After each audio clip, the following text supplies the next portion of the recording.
은혜가 많으신 고마우신 우리 아버지 하나님, 저희를 구원해 주시고 주님의 몸된 교회 가운데 붙들어 주심을 감사드립니다. 여전히 연약하지만, 여전히 부족하지만 주님의 말씀과 함께라면 저희들에게 지혜 주시고 또 능력 또한 주실 것을 잘 알고 있기에 어찌하든지 저희들이 교회 중심으로, 말씀 중심으로 우리 주님께 꼭 매달려서 주님 오시는 그날까지 신앙생활 해 나가길 원합니다. 도와주셔서 오전 시간 저희들이 더욱 말씀에 익숙해지고 또 오전을 지키는 귀한 시간이 될 수 있도록 도와주시옵소서. 이 시간이 얼마나 감사하고 귀한 것인지 잊지 않고 동참할 수 있도록 이끌어 주시기를 간절히 기도합니다. 무엇보다 2월 1일부터 저희들에게 올해 첫 대전도 집회를 허락해 주셨습니다. 그 시간 동안 또 주님 원하시는 많은 영혼들이 구원받을 수 있도록 친히 저희가 함께 준비하고 또 그 영혼들을 계획할 수 있도록 또 전도할 수 있도록 도와주시옵소서. 오늘 모임 실용도 우리 하나님 함께 해주시기를 간절히 기도합니다. 모든 기도 저희를 사랑하시는 우리 주 예수님의 이름으로 감사하며 기도드렸습니다. 아멘. 예, 우리 예레미야 10장 말씀을 찾겠습니다. 예레미야 10장입니다. 예레미야 10장 우리 23절 말씀을 찾겠습니다. 예레미야 10장 23절. 우리 이 말씀 찾으셨으면 함께 읽겠습니다. 여호와여, 내가 알거니와 인생의 길이 자기에게 있지 아니하니 걸음을 지도함이 걷는 자에게 있지 아니하니이다. 네. 우리 지난 모임 때 사도 바울께서 선교여행 가운데 성령의 인도로 그 모든 걸음을 진행했다라는 걸 생각하면서 사실 우리 인생의 걸음이 우리에게 있는 것이 아니다. 그러면서 이렇게 잠언 20장 24절, 또 잠언 16장 9절, 그리고 예레미야 10장 23절 방금 읽은 이 말씀을 함께 생각해 봤었습니다. 마찬가지죠. 우리가 구원받은 이후에 사실 우리의 걸음이 우리한테 있는 게 아니죠. 내가 정말 주님의 말씀을 통해 구원받은 그리스도인이라면 나의 걸음의 주인은 우리 하나님이십니다. 우리 주님이 나의 삶을 이끌어 가시고 정말 그 사실을 인정하는 사람이 하나님께 모든 것들을 맡길 수 있잖아요. 그래서 사도 바울의 그 선교 여행을 생각하면서 내 인생의 주인은 내가 아니라 우리 주님이시다. 이러한 믿음을 가지고 또 정말 그 인생 길의 주인이 주님이시라면 주님께 맡겨야죠. 내 생각대로가 아니라. 그래서 첫 번째로는 우리 인생길의 주인이 주님이라는, 특히 우리가 대학생 때 이러한 말씀에 대한 믿음은 너무나도 중요할 것 같습니다. 그리고 또 한 가지는 그러한 인생길의 주인이 주님이시라면 주님을 쫓아야 될 텐데 여전히 우리는 육신이 있고 우리의 생각이 많은 사람들입니다. 그러니까 내 생각을 쫓으면 주님의 뜻대로 살지를 못하는 거예요. 그래서 하나님이 뭐라고 말씀하시죠? 정말 하나님이 우리의 삶을 주장해 주시는 그 강력이 말씀이신데 그 말씀에 사로잡혀서 그 생각을 굴복시키며 살기를 원하시는 거예요. 우리 고린도후서 10장도 한번 가볼까요? 고린도후서 10장. 고린도후서 10장 4절 5절도 우리 찾으셨으면 고린도후서 10장 4절과 5절을 함께 읽겠습니다. 우리의 싸우는 병기는 육체에 속한 것이 아니요 오직 하나님 앞에서 견고한 진을 파하는 강력이라. 모든 이론을 파하며 하나님 아는 것을 대적하여 높아진 것을 다 파하고 모든 생각을 사로잡아 그리스도에게 복종케 하니, 이렇게 말씀하셨잖아요. 그러니까 아까 말씀드린 것처럼 우리 인생길의 주인은 우리 하나님이시고 그러한 하나님의 뜻을 끝까지 쫓아가기 위한 방법은 내 생각을 하나님의 말씀에 사로잡혀야 된다는 겁니다. 그렇지 않으면 여전히 내 생각대로 살아갈 수밖에 없잖아요. 그래서 하나님의 말씀은 우리의 생각을 굴복시킬 뿐 아니라 우리의 모든 삶을 주장하시고 인도하시는 능력이 있는 겁니다. 그래서 내가 내 편에서 정말 그러한 삶을 살겠다, 그러한 다짐도 필요한 거고 그러한 모습으로 사는 사람이 하나님의 뜻대로 살아갈 수 있다는 거죠. 그래서 우리 정말 우리 주님이 우리 삶의 주인이시고 또 내가 그러한 생각을 하나님의 말씀에 굴복시켜야겠다, 다짐만으로 되는 건 아니니까 어찌하든지 말씀에 가까이 해야 되고 어찌하든지 이 말씀이 내 마음속에 가득 차 있을 때 그러한 삶대로 살아가는 겁니다. 그렇죠? 그래서 우리가 이 오전 시간을 이렇듯 함께하고 있는데 이것이 주님께서 그래도 내가 학생이니까 참여할 수 있는 거잖아요. 이러한 시간이 얼마나 복된 시간이에요. 이러한 시간들을 조금만 마음만 바꾸면 내가 정말 주님께 더 가까이 갈 수 있는 시간이 될 수 있다는 겁니다.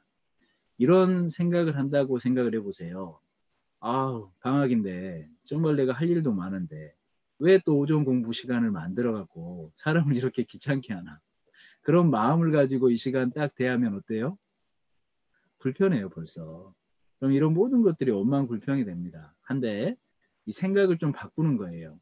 내가 정말 내 삶의 주인은 하나님이시고 내 생각을 사로잡혀서 굴복시킬 수 있는 능력이 있는 것도 말씀인데 이러한 오전 시간을 주님께 드림으로 정말 내 생각이 굴복되고 내가 주님의 뜻대로 또 이렇게 성경에 익숙해짐으로 주님을 더 알아갈 수 있다라고 한다면 어때요? 그런 생각을 가지고 이 시간을 대하면 이 시간이 얼마나 복된 시간이 되겠어요.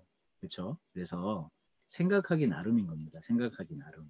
그래서 우리가 이 신앙생활 하면서 모든 모습을 정말 그 생각을 먼저 하나님 앞에 내려놓고 주님 말씀대로 살아가겠다라는 그리고 그런 감사함으로 생각한다면 하나님이 그러한 사람을 더욱 사랑하실 거고 그 사람의 삶을 친인도해 가실 겁니다. 그래서 우리가 이제 방학 시간 동안 계속 오전에 모이기로 했는데 그런 감사한 마음으로 이렇게 행할 수 있었으면 좋겠습니다. 저도 사실은 이렇게 일주일에 오전 1시간 반을 같이 이렇게 할애하는 시간이 처음엔 좀 많이 부담이 됐어요. 왜냐하면 이 1시간 반 말씀을 준비하려면요. 어떨 것 같아요? 1시간 반 말씀 준비하려면 1시간 반만 준비하면 될까요? 거의 하루를 보냅니다. 하루를. 그러니까 이 오전 성경 공부 시작하면서요. 거의 지금 사도행전 그리고 거기와 연결된 서신서 이것만 계속 이렇게 공부를 하고 있는데도 시간이 부족해요. 사실은. 이것만 할 수 있는 게 아니잖아요. 여러 가지 행정적인 업무도 분명히 있고 또 여러 가지 상담도 있고 하니까 처음에는 좀 부담이 됐는데 어제 이렇게 준비하면서 그런 생각이 좀 들었습니다.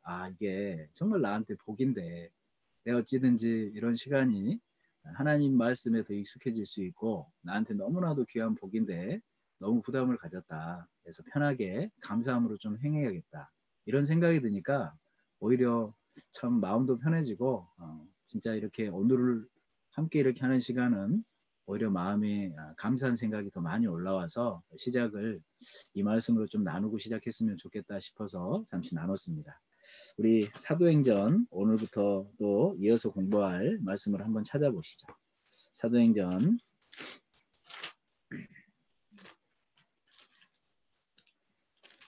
21장 죄송합니다. 사도행전 20장이죠. 20장 13절입니다. 20장 13절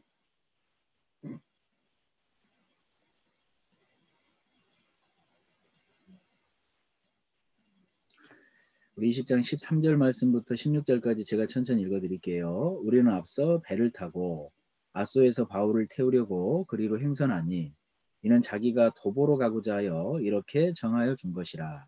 바울이 아소에서 우리를 만나니 우리가 배에 올리고 미둘레네에 가서 거기서 떠나 이튿날 기호 앞에 오고 그 이튿날 사모에 들리고 또 그 다음날 밀레도에 이르니라.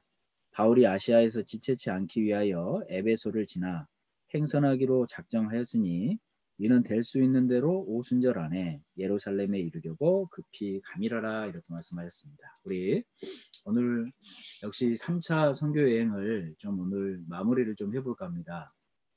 앞으로 계획이요. 오늘 이 3차 선교 여행을 사도행전 중심으로 좀 쭉 살펴보고 예루살렘 들어가는 것까지 그리고 다음 목요일 날 우리가 이제 지난 조별 모임 때 일독하셨던 고린도전서에 대해서 좀 살펴보고요.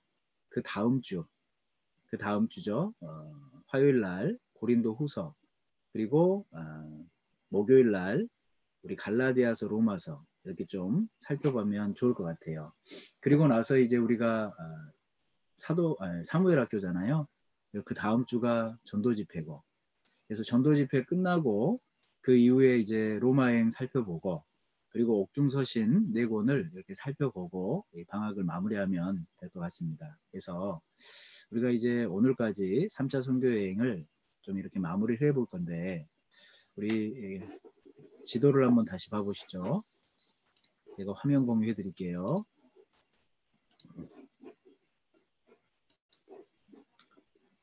지도 보이시죠? 네. 오늘 보면 우리가 잘 아시겠지만 이제 안디옥에서 출발해서 이 3차 선교여행에 3년을 보냈던 곳이 이곳 에베소 교회잖아요. 여기 보면 이 에베소 지역에서 3년을 있었습니다. 그래서 우리가 지난 시간에 에베소에 있었던 일들을 좀 살펴봄으로 교훈을 받았죠. 그리고 사도 바울께서 그 다음 여정이 이 마게도냐와 아가야 지역, 이쪽이 아가야 지역이잖아요. 이 지역을 두루 돌아서 어디로 옵니까? 다시 이 빌립보에서 드로아로 넘어왔다 이렇게 말씀을 하시죠. 그래서 오늘은요. 이 드로아 지역에서 있었던 일 그리고 그 일에 대한 교훈도 좀 생각을 해보고 그리고 이 바닷길로 쭉 와서 밀레도가 여기입니다. 이 밀레도에서 에베소 교회들의 장로들을 청해요. 이 에베소가 우리 3차 선교여행 출발할 때 3년을 머물렀던 곳이잖아요. 이 밀레도라는 곳에서 에베소 장로들을 청해서 마지막 권고의 설교를 하고 계십니다. 그 내용도 오늘 좀 살펴볼 거고 그리고 지나간 곳이 이 로도 바다라 이쪽을 쭉 지나서 이 두로라는 지역에 들어가죠. 그래서 이 두로 지역에서 또 우리가 살펴볼 교훈이 있고 그리고 이 가이사랴 그리고 결국 예루살렘에 들어가셔서 이렇게 체포가 됩니다. 그래서 오늘 크게는 드로아 지역에서 그리고 밀레도에서 그리고 두로에서 그리고 가이사랴에서 이 정도의 사건을 좀 살펴보고 교훈받는 그런 시간이 됐으면 좋겠습니다. 그래서 우리 오늘은 드로아에 있는 일부터 좀 살펴볼 건데 우리 20장 7절 말씀을 보시죠. 20장 7절 안식 후 첫날에 우리가 떡을 떼려 하여 모였더니 바울이 이튿날 떠나고자 하여 저희에게 강론할세 말을 밤중까지 계속하매 이렇게 말씀을 하셨죠. 그래서 실제로 이제 이 드로아에 배 타고 닷새를 걸려서 도착을 하셨어요. 그리고 이 드로아에 약 일주일 정도 머물렀던 걸로 보입니다. 그리고 안식 후 첫날에 우리가 떡을 떼려 하여 모였더니 이렇게 말씀하셨죠. 그러니까 이 사도행전 20장 7절의 안식 후 첫날이 지금으로 치면 주일인 거예요. 이 주일날 역시 초대교회도 모여서 말씀을 배우고 떡을 떼고 여러 가지 교제의 모습이 있었다라는 걸 알 수 있죠. 우리가 이 사도행전 20장 7절에 안식 후 첫날 이렇게 표현을 하는데 현재 주일이라고 말씀드렸어요. 이 안식 후 첫날 하면 또 예수님과 연관해서 생각해 본다면 어떤 내용들이 있을까요? 예수님께서 부활하신 날이에요. 맞죠? 기억하세요? 우리 요한복음 20장 가볼까요? 이 말씀 잡아놓으시고 요한복음 20장 한번 가보시죠. 요한복음 20장 1절부터 제가 읽어드릴게요. 안식 후 첫날 이른 아침 아직 어두울 때에 막달라 마리아가 무덤에 와서 돌이 무덤에서 옮겨간 것을 보고 시몬 베드로와 예수의 사랑하시던 그 다른 제자에게 달려가서 말하되 사람이 주를 무덤에서 가져다가 어디 두었는지 우리가 알지 못하겠다 하니 그랬잖아요. 그러면서 이 요한복음 20장 1절에 안식 후 첫날 이른 아침 그러니까 우리 예수님이 부활하신 날입니다. 예수님이 언제 돌아가셨죠? 우리 고린도전서 5장 7절에 보면 6월절 어린 양이다 이렇게 표현되어 있죠. 그렇죠? 그러니까 6월절 돌아가시고 다음 날이 안식일이었어요. 그리고 안식 후 첫날 그러니까 지금으로 치면 토요일 다음 날 주일이죠. 주일날 부활하셨다 이 얘기입니다. 이해 가시죠? 그래서 예수님께서 부활하신 날이 안식 후 첫날 이렇게 얘기하시면 되는 거예요. 또 한 가지가 그런 오순절날 기억하시죠? 사도행전 2장도 한번 가보죠. 사도행전 2장 우리 잘 아시는 말씀이겠지만 그래도 우리 사도행전 2장 1절로 4절까지 이 말씀도 우리 한번 찾아보시죠. 사도행전 2장 1절로 4절입니다. 이 말씀도 제가 읽어드릴게요. 오순절날이 이미 이름에 저희가 다 같이 한 곳에 모였더니 호련히 하늘로부터 급하고 강한 바람 같은 소리가 있어 저희 앉은 온 집에 가득하며 불의 혀같이 갈라지는 것이 저희에게 보여 각 사람 위에 임하여 있더니 저희가 다 성령의 충만함을 받고 성령이 말하게 하심을 따라 다른 방언으로 말하기를 시작하니라 이렇게 말씀하셨습니다. 그래서 우리가 잘 아시는 것처럼 이 오순절날 성령이 임하셨잖아요. 그렇죠? 그러니까 이 오순절날도 계산을 한번 해보세요. 오순절이 언제냐면 6월절 다음 6월절이 지난 첫 안식일 다음 날부터 시작해서 50일째 되는 날이 오순절이에요. 그럼 그렇게 딱딱딱 계산해 보면 주일이 됩니다. 주일이 그 오순절날이. 이해 가세요? 네. 6월절 끝난 그 다음 6월절 후 안식일 그 다음 날부터가 1일이에요. 그러니까 지금으로 치면요. 월요일부터 1일 계산해서 50일을 쭉 계산하면 어때요? 7주 후 첫 주일 우리로 치면 그때가 오순절이라는 얘기예요. 그래서 초대교회가 실제로 이 안식 후 첫날에 모인 이유가 예수님이 부활하신 날이고 성령이 강림하신 날이고 그걸 기념함으로 초대교회 때에도 우리와 같이 현 주일 이때 모였다 이 얘기입니다.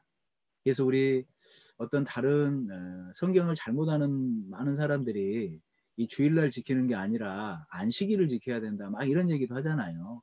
사실 성경은 초대교회 때부터 주일날 모였다라는 것을 알 수 있어요. 그러니까 우리가 주일날만 주님 섬기면 돼요? 우리 주일날 모여서 말씀 듣고 봉사하고 교제하잖아요. 주일날만 그렇게 살고 평일날은 내 마음대로 살아도 될까요? 그건 하나님을 조롱하는 거예요. 우리 갈라디아서 말씀 가볼까요? 갈라디아서 4장을 한번 봐보시죠. 갈라디아서 4장 8절부터 11절까지입니다. 갈라디아서 4장 8절로 11절까지 제가 읽어드릴게요. 그러나 너희가 그때는 하나님을 알지 못하여 본질상 하나님이 아닌 자들에게 종노릇 하였더니 이제는 너희가 하나님을 알 뿐더러 하나님의 아신 바 되었거늘 어찌하여 다시 약하고 천한 초등학문으로 돌아가서 다시 저희에게 종노릇하려 하느냐. 너희가 날과 달과 절기와 해를 삼가 지키니 내가 너희를 위하여 수고한 것이 헛될까 두려워하노라 이렇게 말씀하셨잖아요. 그러니까 사실 우리 그리스도인에게 모든 날은 주님 안에서 예배의 시간이고 감사한 날인 거잖아요. 근데 어떤 특정한 날을 정해서 그날만 마치 주님을 섬기는 양으로 어떠한 율법 행위를 하는 모습은 하나님 앞에 가증하다 이 얘기입니다.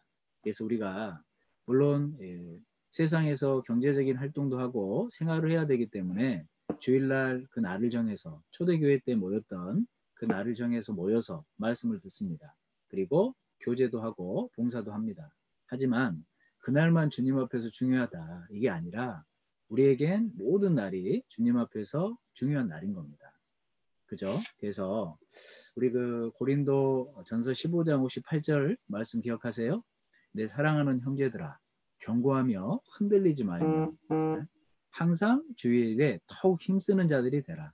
이는 너희 수고가 주 안에서 헛되지 않은 줄 알니라. 뭐라고 그러셨어요? 항상이에요. 항상. 야, 내가 구원받은 이후부터 어떤 특정한 날만 주님을 섬기는 게 아니라 우리는 주님 안에서 항상 주님을 섬기는 그러한 삶을 살아야 된다는 겁니다. 그래서 먼저는 이 드로아에서 주일 안식 후 첫날 모였다라는 말씀을 통해서 우리가 이 주일날 모이는 모습이 초대교회 때부터 그러했던 사실은 성경적인 모습이고 그 주일날 모였을 때 충분히 말씀을 나누고 또 교제하고 봉사하는 것은 그리스도인의 중요한 모습 중에 하나입니다. 그리고 주일날만 중요한 게 아니라 모든 삶이 그러한 삶으로 살아야 된다. 그렇죠? 항상이다. 이걸 우리가 좀 기억했으면 좋겠어요. 그리고 두 번째로는 다시 사도행전 다시 21장 가보시죠. 20장 사도행전 20장 7절을 다시 한번 읽어드릴게요. 안식 후 첫날에 우리가 떡을 떼려 하여 모였더니 바울이 이튿날 떠나고자 하여 저희에게 강론할세 말을 밤중까지 계속하네 이렇게 말씀하셨죠. 그러니까 그렇게 안식 후 첫날에 모여서 말씀을 시작했는데요. 언제까지 했다는 거예요? 아마 뭐 해 지고 날 새서 해 뜰 때까지니까요. 적어도 10시간은 이렇게 말씀을 전하시지 않았나 싶어요. 그러니까 이걸 말씀을 사실 10시간 한다라는 게 사도 바울께서 말씀에 대한 그 귀함을 어느 정도로 생각했는지도 알 수 있고, 그리고 이 드로아 성도들이요 마찬가지죠. 만약에 이렇게 말씀을 전하는데 듣고 싶지 않아 하잖아요. 그럼 10시간 할 수 있을까요? 하다가 말 거예요. 근데 드로아 성도들 역시 말씀을 너무나도 귀하게 받아들이고 있었다는 겁니다. 그러니까 사도 바울도 마찬가지고 말씀을 듣는 드로아 성도들도 마찬가지고 그 말씀에 대해서 너무나도 귀한 마음을 가지고 말씀을 대하고 있었다는 걸 우리가 알 수 있어요. 우리도 마찬가지입니다. 정말 드로아 성도뿐 아니라 우리도 이 말씀을 대하는 태도에 대해서 이러한 마음이 있어야 돼요. 말씀을 대하는 태도가 내가 바르려면요. 말씀이 얼마나 중요한지를 깨달아 알아야 됩니다. 우리 이스라엘의 회복의 모습을 봐보세요. 이스라엘이 이 바벨론 포로에 잡혀갔다가 돌아왔을 때 맨 처음에 성전 짓잖아요. 그렇죠? 그렇게 성전 짓는다는 것은 그리스도인의 교회 중심적인 생활을 말씀을 하십니다. 그리고 성벽 짓잖아요. 성벽은 마음이에요. 성전만 딸랑 있으면 위험해요. 하지만 성벽을 짓는 것에 따라서 지경이 정해지지 않습니까? 우리 미가서 7장 11절 말씀에 내 성벽을 쌓는 날, 곧 그날에 내 지경이 넓혀지리라 그러셨어요. 그러니까 내가 교회 중심으로 살고 성벽을 쌓는 것처럼 내 마음을 지키는 것이 중요하다는 겁니다. 그리고 수문에서 에스라의 말씀을 들었어요. 이스라엘 백성들이. 그리고 마음의 회복감을 얻었습니다. 그 말씀을 듣고 백성들이 울었다고 되어 있거든요. 왜냐하면 기존에 이 말씀을 통해 비춰보니까 자기들이 하나님 앞에 얼마나 큰 죄를 지었는지 깨달은 겁니다. 그러니까 그 말씀을 듣고 백성들이 다 우는지라 그랬거든요. 그래서 실제로 우리의 삶 가운데 우리의 마음을 회복시켜주고 우리의 잘못을 깨닫게 해주고 내가 주님 앞에 설 때까지 나를 붙들어 주는 것은 말씀이다 이 얘기예요. 그래서 나에게 이 말씀이 얼마나 중요한 건지 아는 사람은 어떻습니까? 말씀을 대하는 태도가 다를 수밖에 없을 거예요. 그래서 우리가 정말 그리스도인으로서 나를 살리시고 나의 삶을 주관해 주시는 것은 말씀밖에 없어요. 내가 이 말씀을 대하는 태도를 드로아 성도의 모습들을 생각하면서 좀 생각을 해봐야 됩니다. 우리가 이 말씀 시간이 요즘엔 그래도 진짜 많이 짧아진 거예요. 성경 강연에도 마찬가지죠. 저 맨 처음에 성경 강연에 들을 때 3시간씩 하셨어요. 월요일부터 토요일까지. 토요일은 길게 하시는 분은 3시간 반 하신 분도 있어요. 쉬는 날이라고. 근데 요즘에는 너무 길게 하면 힘들다고 그러시니까 9시 반에는 웬만하면 끝내려고 그러잖아요. 그죠? 그러니까 시대가 참 이렇게 흘러갈수록 어찌 보면 우리 그리스도인들도 말씀에 대한 중요성을 잃어가고 있는데 우리도 그러면 안 될 거예요. 우리는 이 말씀에 대한 중요함을 생각하고 드로아 성도들은 10시간을 들었다잖아요. 말씀을. 오직 졸랐으면 유두고가 졸다가 떨어져 죽었겠어요. 그죠? 그런 것처럼 우리는 그래도 10시간은 안 하잖아요. 길어봐야 2시간이잖아요. 좀 더 길게 하면 3시간이고. 그러니까 드로아 성도들을 생각하므로 내가 말씀 듣는 태도를 어찌 해야 되고 이 말씀을 어떠한 모습으로 생각해 봐야 될까. 이러한 모습도 우리가 교훈을 좀 받아보면 좋을 것 같습니다. 그리고 또 한 가지 우리가 생각해 봐야 될 것은 신앙의 가장 중요한 모습은 헌신이에요. 헌신. 그렇죠? 우리 잠언 4장 7절 말씀에 지혜가 제일이니 지혜를 얻으라. 너희가 얻은 것을 가져 명철을 얻을지니라 이렇게 말씀을 하시는데 너희가 얻은 것을 가져 얘기가 가져가서라는 뜻이에요. 그러니까 신앙 가운데 내가 얻기 위해서는 내가 가진 거 물론 그것도 주님이 주신 거잖아요. 그것을 주님께 가져감으로 얻는 겁니다. 그러니까 우리가 신앙을 통해서 내 모습이 변하고 주님께 얻는 게 있으려면 시간을 헌신할 수 있는 그런 마음이 있어야 됩니다. 정말 작은 물질이어도 주님을 위해서 드릴 수 있는 그 헌신의 마음이 있는 사람이 변화받는 거예요. 그 사람이 하나님께 받는 게 많습니다. 근데 성경엔 많은 헌신의 모습들이 있잖아요. 이 드로아에서 모인 것도 마찬가지입니다. 헌신이 없으면 장소가 없는 거예요. 보시죠. 사도행전 20장 7절에 8절과 9절을 한번 봐보시죠. 8절 9절 제가 읽어드릴게요. 우리의 모인 윗다락에 등불을 많이 켰는데 유드로가 하는 청년이 창에 걸터 앉았다가 깊이 졸더니 바울이 강론하기를 더 오래하매 졸음을 이기지 못하여 3층 누에서 떨어지거늘 일으켜 보니 죽었는지라 그랬잖아요. 그러니까 우리가 이 말씀을 쭉 살펴보면 지금 이 말씀을 전하고 있는 이 장소가 상당히 좀 부유한 가정이었다라는 것도 생각해 볼 수 있어요. 3층짜리거든요. 유도고가 지금 3층 누에 있잖아요. 그러니까 꽤나 큰 어느 정도 이 재력가의 집이었다라는 걸 좀 유추해 볼 수 있는데 실제로 우리에게 주어진 어떠한 여유 있는 것들을 주님께 헌신하는 그런 모습을 살펴볼 수 있습니다. 루디아도 마찬가지였죠. 빌립보 교회의 시초, 유럽의 첫 열매, 루디아. 사실 자주장사를 해서요. 많은 걸 얻었던 재력가예요. 근데 구원받고 나서 그 재력을 어디에 했습니까? 주님을 위해 했습니다. 루디아의 그 헌신을 통해서 실제로 유럽에 많은 복음의 역사가 있었던 거예요. 그런 모습을 보고 많은 것을 얻었던 빌립보 교인들도 어떻습니까? 유럽의 복음을 위해서 헌신하는 사도 바울을 위해서 많은 물질을 계속 공급했어요. 우리 빌립보서 4장 한번 가볼까요? 빌립보서 4장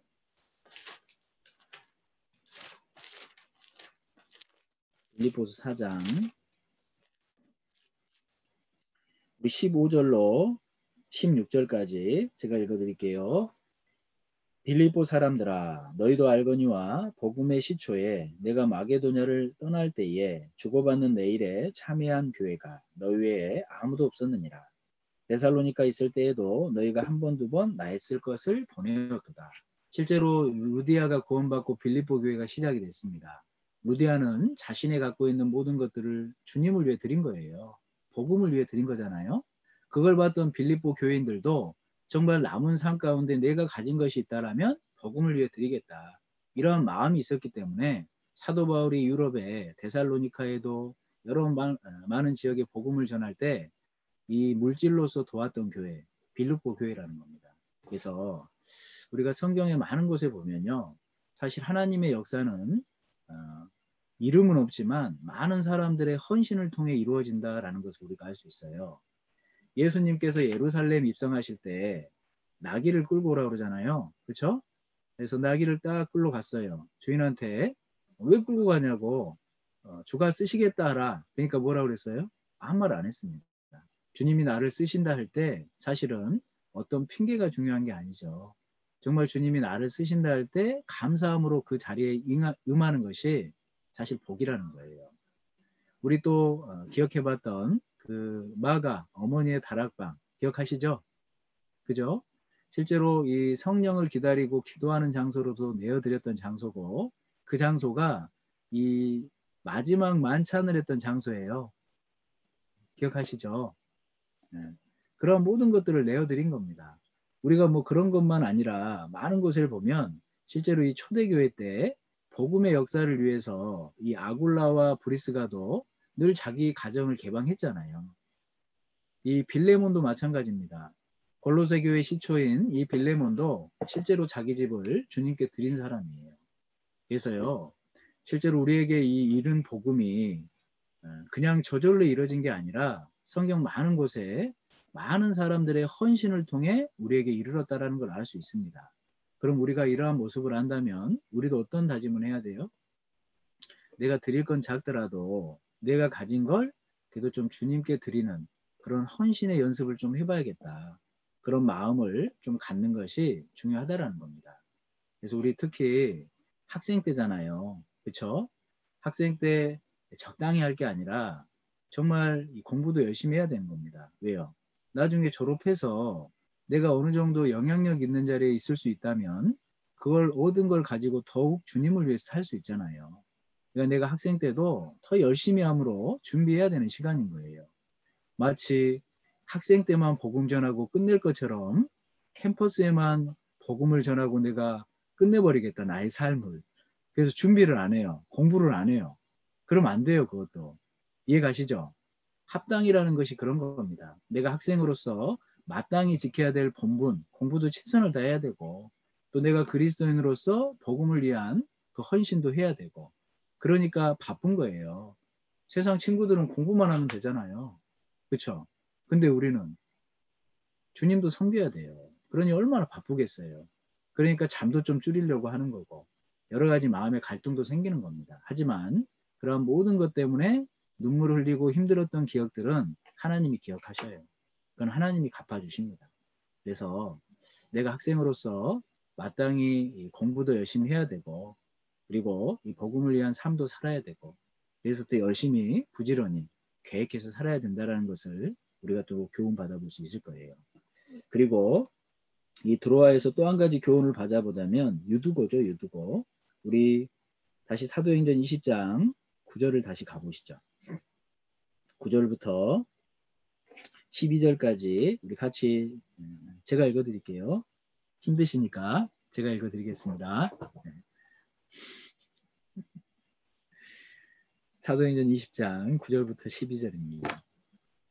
유도로가 발음이 잘 안 돼요. 유두고. 다시 읽을게요. 유두고라는 청년이 창에 걸터 앉았다가 깊이 졸더니 바울이 강론하기를 더 오래하매 졸음을 이기지 못하여 삼층루에서 떨어지거늘 일으켜보니 죽었는지라. 바울이 내려가서 그 위에 엎드려 그 몸을 안고 말하되 떠들지 말라. 생명이 저에게 있다 하고 올라가 떡을 떼어 먹고 오랫동안 곧 그날이 새기까지 이야기하고 떠나니라. 우리 12절 말씀은 같이 한번 읽어볼까요? 사람들이 살아난 아이를 데리고 와서 위로를 적지 않게 받았더라 그랬습니다. 그래서 우리가 이 유두고에게 얻어볼 교훈이 뭐냐면 크게는 세 가지가 있을 거예요. 첫 번째는요. 졸면 죽는다는 겁니다. 졸면. 뭐라고요? 졸면 죽어요. 지금 졸면 안 돼요. 졸면 떨어져 죽어요. 그러니까 유두고가 야, 졸아서 징계받았구나 이렇게 생각하시면 안 돼요. 유두고가요. 사실 생각해 보세요. 10시간 말씀 듣는 게 쉬워요, 어려워요? 어려워요. 그쵸? 그러니까 유두고도 처음부터 아예 잡아내야지 이렇게 해서 잔 게 아니라 정말 버티려고 애를 썼던 사람이에요. 그러다가 길어지니까 졸음으로 떨어져 죽은 것이지 야 유두고처럼 살면 안 된다 이렇게 얘기하면 안 돼요. 이해 가시죠? 하지만 이 가운데도 우리가 교훈 받아볼 건 있다는 거예요. 유두고가 졸며 잘세 떨어져 죽었잖아요 결국. 그런 것처럼 우리 그리스도인에게 교훈하시는 게 뭘까요? 졸면 죽는 거예요. 신앙이. 신앙생활에 잠이 들면 진짜 그건 죽은 거나 마찬가지입니다. 그래서 내가 어찌하든지 신앙에 잠을 자지 않도록 노력해야 된다는 거예요. 주님이 언제 오시죠? 주님이 밤에 오셔요. 밤에. 그쵸? 정말 깜깜할 때 오십니다. 그 깜깜할 때 깨어있는 사람이 주님을 맞는 거예요. 그러니까 오늘부터 자면 안 되죠? 그죠? 밤이 돼도 자면 안 돼요. 주님 오실지 모르니까. 진짜로 또 그랬다고 자면 안 자면 안 되고 그 얘기가 아니잖아요. 우리가 마땅히 일을 위해서 잘 땐 자야죠. 제가 이렇게 말씀드리는 건 신앙의 잠을 말씀드리는 겁니다. 신앙은 늘 깨어 있어야 돼요. 근데 내가 정말 이 세상에 취하고 또 여러 가지 죄에 취해버리면 잠들 수 있다라는 거죠. 그래서 하나님이 늘 우리에게 얘기하시는 것은 깨어 있으랍니다. 깨어 있으라. 우리 누가복음 21장 한번 가보죠. 누가복음 21장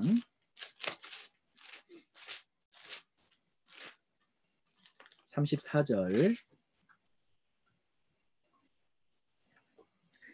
누가복음 21장 34절입니다. 우리 이 말씀 같이 한번 읽어볼까요? 너희는 스스로 조심하라. 그렇지 않으면 방탕함과 술취함과 생활의 염려로 마음이 둔하여지고 뜻밖의 그날이 덕과 같이 너희에게 임하리라 그러셨잖아요. 그래서 실제로 우리가 여러 가지 염려함 때문에 실제로 여러 가지 경제적인 부분 때문에 때로는 술 취함 때문에 정말 그 사실을 잊고 신앙에 잠을 잡니다. 그때 주님 오시면 부끄러운 모습이라는 거예요. 그래서 깨어 있으라. 주님이 언제 오실지 모릅니다. 우리가 술은 안 마시니까 술 취한다라는 말이 크게 이렇게 안 와닿을 수 있는데 실제로 뭐 술만 얘기하겠어요? 그리스도인에게 세상에 취하는 것이 술 취하는 거죠. 죄에 취하는 것이 술 취하는 거죠. 여러 가지 모습에 취하면 주님을 잊고 살아요. 세상이 전부인 줄 알고 삽니다. 그러다가 주님 만나면 부끄럽다는 거예요. 그래서 우리 이 누가복음 21장 34절 말씀은요, 좀 암송을 해놓으세요.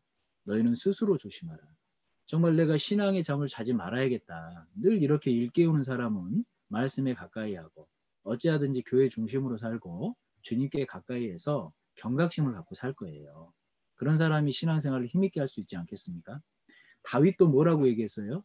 그 신앙생활 하면서요. 정말 주의 깊게 생각했던 것이 이 부분이에요. 우리 시편 한번 가볼까요? 시편 그 말씀이 13편이죠. 시편 13편. 제가 한 번씩 말씀을 전하다가요. 준비 안 해놓은 말씀이 있어요. 그러다가 이제 한 번씩 말 찾아보자 말해놓고 겁납니다. 거기가 아니면 어떡하지? 근데 다행이네요. 맞네요. 13편 우리 3절 말씀부터 4절까지 제가 읽어드릴게요. 여호와 내 하나님이여 나를 생각하사 응답하시고 나의 눈을 밝히소서. 두렵건대 내가 사망의 잠을 잘까 하오며 두렵건대 나의 원수가 이르기를 내가 저를 이기었다 할까 하오며 내가 요동될 때에 나의 대적들이 기뻐할까 하나이다 그랬잖아요. 다윗이 두려워했던 것 중에 한 가지가 뭐예요? 내가 사망의 잠을 잘까 하오며 그랬잖아요. 신앙의 잠입니다. 신앙의 잠. 그래서 다윗이 실제로 이러한 마음이 있었기 때문에 어때요? 정말 하나님의 마음에 합한 자라는 칭찬을 받는, 물론 잘못도 했지만 철저하게 회개하고 정말 이러한 모습 가운데 살았기 때문에 깨어있는 삶을 살 수 있었다는 겁니다. 그래서 우리도 마찬가지일 겁니다.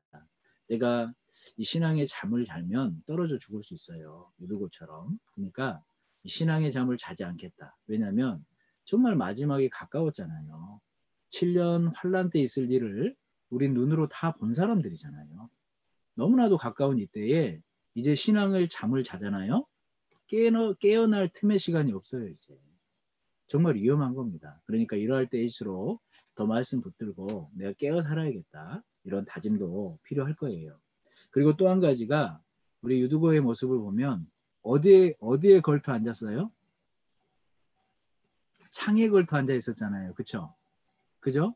그러니까 우리가 이 모습을 보면 어떠한 교훈을 또 받아야 돼요? 그러니까 유두고 뭐하러 창에 걸터 앉아갖고 떨어져 죽었대? 이렇게 생각할 게 아니라는 거예요. 얼마 자리가 부족했으면 창에 걸터 앉았겠어요. 그죠? 그러니까 유두고를 책망하는 말씀이 아니에요.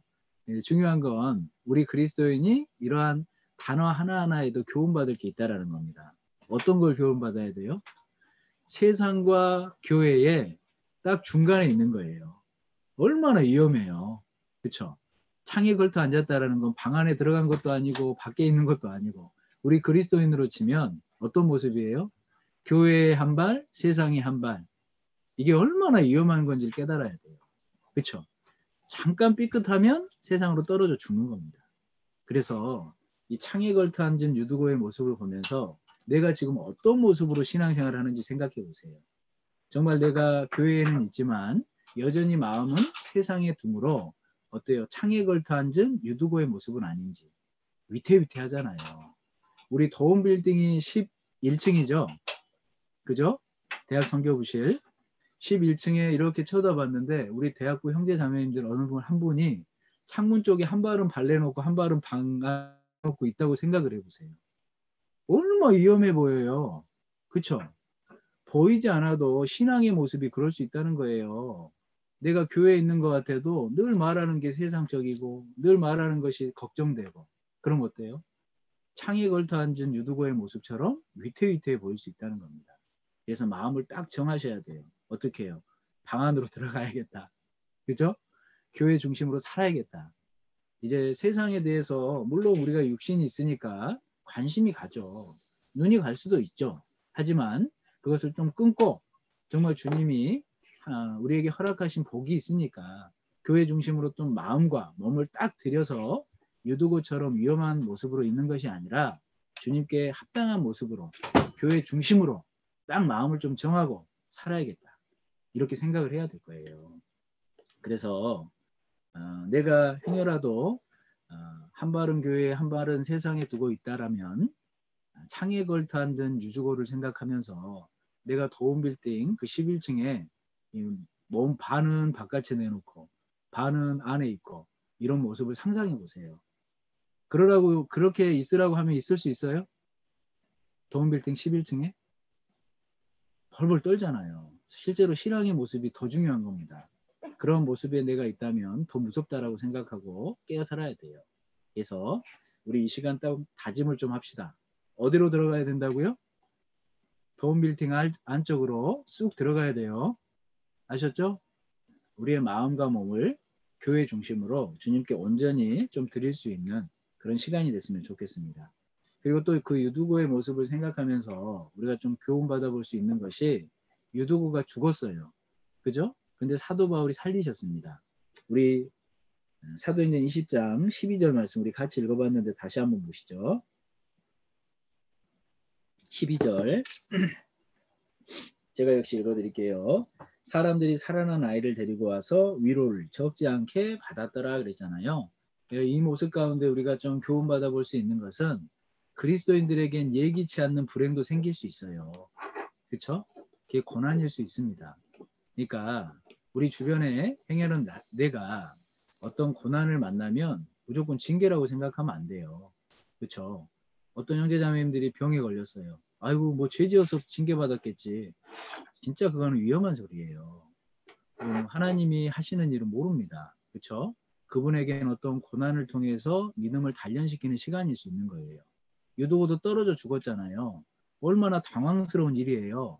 그런데 사도 바울이 살려주신 거예요. 결국 하나님이 살려주셨지만 그 모습을 보면서 들어와 성도들은 큰 위로를 받았다는 겁니다. 그러니까 우리 그리스도인들에게 예기치 않게 일어나는 어떤 어려움들은 나에게 신앙의 단련의 시간이 될 수 있고 교회 안에서도 생각할 수 있는 기회를 주시는 하나님의 계획일 수 있다는 거예요. 그걸 우리가 이렇게 생각하고 사는 것은 정말 성숙한 그리스도인의 모습인 겁니다. 우리 베드로전서 1장 가볼까요? 성경에 그러한 고난에 대해서 얼마나 많은 말씀을 하셔요. 베드로전서 1장 6절 한번 보시죠. 1장 6절로 7절입니다. 베드로전서 1장 6절로 7절 우리 이 말씀도 같이 한번 읽어보죠. 그러므로 너희가 이제 여러 가지 시험을 인하여 잠깐 근심하게 되지 않을 수 없었으나 오히려 크게 기뻐하도다. 너희 믿음의 시련이 불로 연단하여도 없어질 금보다 더 귀하여 예수 그리스도에 나타나실 때에 칭찬과 영광과 존귀를 얻게 하려 함이라 그랬잖아요. 그러니까 실제로 우리 그리스도인에게 일어나는 어려움은 때로는 그 당시에는 힘들 수는 있어도 그러한 고난이라는 것이 오히려 하나님 안에서 이 믿음의 단련의 시간이고 그 믿음의 단련의 시간을 잘 이겨내면 얻는 것이 더 많다는 거예요. 그래서 우리가 주변의 형제자매님들이 예기치 않는 어려움 가운데 처해 있을 때 마음에 판단하는 것보다 정말 그분의 믿음의 단련의 시간이고 그 시간들을 잘 이겨낼 수 있도록 함께 기도해 주는 것이 성도의 당연한 역할입니다.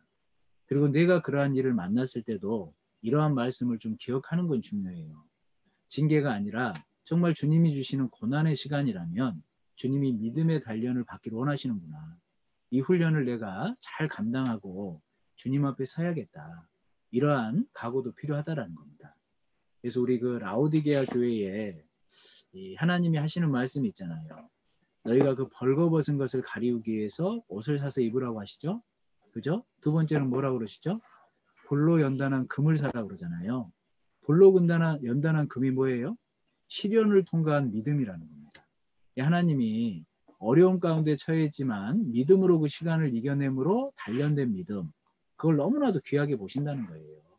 그리고 또 한 가지는 안약이죠. 이 믿음의 눈을 크게 뜨고 살아가길 원하시는 거예요. 그래서 이러한 모습들을 통해서 우리가 또 교훈 받아볼 것들이 많다는 겁니다. 그래서 유도고가 떨어져 죽긴 했지만 하나님이 살려주심으로 들어와 성도들이 많은 유익을 얻었어요. 기뻐했지 않습니까? 그런 것처럼 내가 생활 가운데 그리스도인의 삶을 살다가 여러 가지 어려움을 만나면 거기에 주저앉을 게 아니라는 거예요. 아, 그때 유두거가 떨어져서 살았던 것처럼, 그래서 많은 형제자매님들이 유익을 얻었던 것처럼 내가 어떤 어려움을 만났을 때 정말 이 시간을 개인적으로는 믿음을 주님께 보이는 시간이고, 교회적으로는 어때요? 많은 형제자매님들이 그 모습을 보고 유익을 얻습니다. 나도 어려운 일을 만나면 저분처럼 저런 믿음을 보여야지. 실제로 그런 가운데 교회가 성숙해 가는 거잖아요.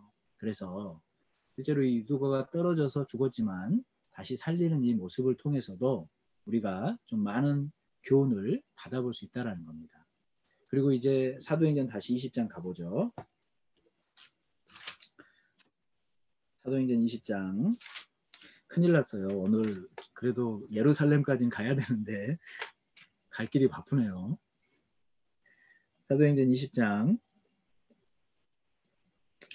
우리 13절을 다시 봐보시죠. 13절.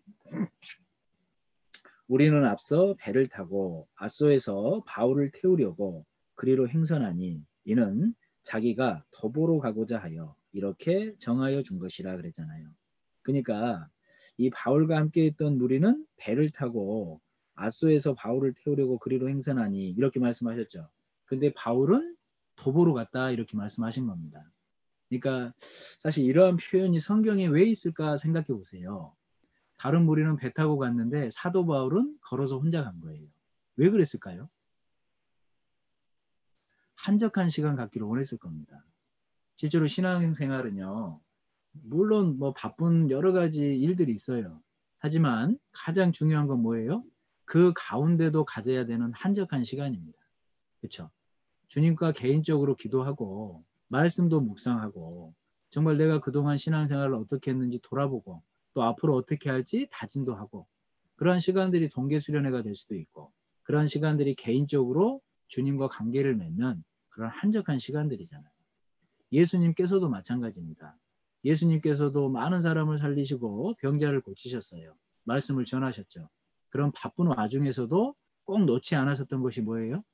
한적한 곳에 기도도 하셨어요. 우리 마가복음 1장 가볼까요? 마가복음 1장. 마가복음 1장.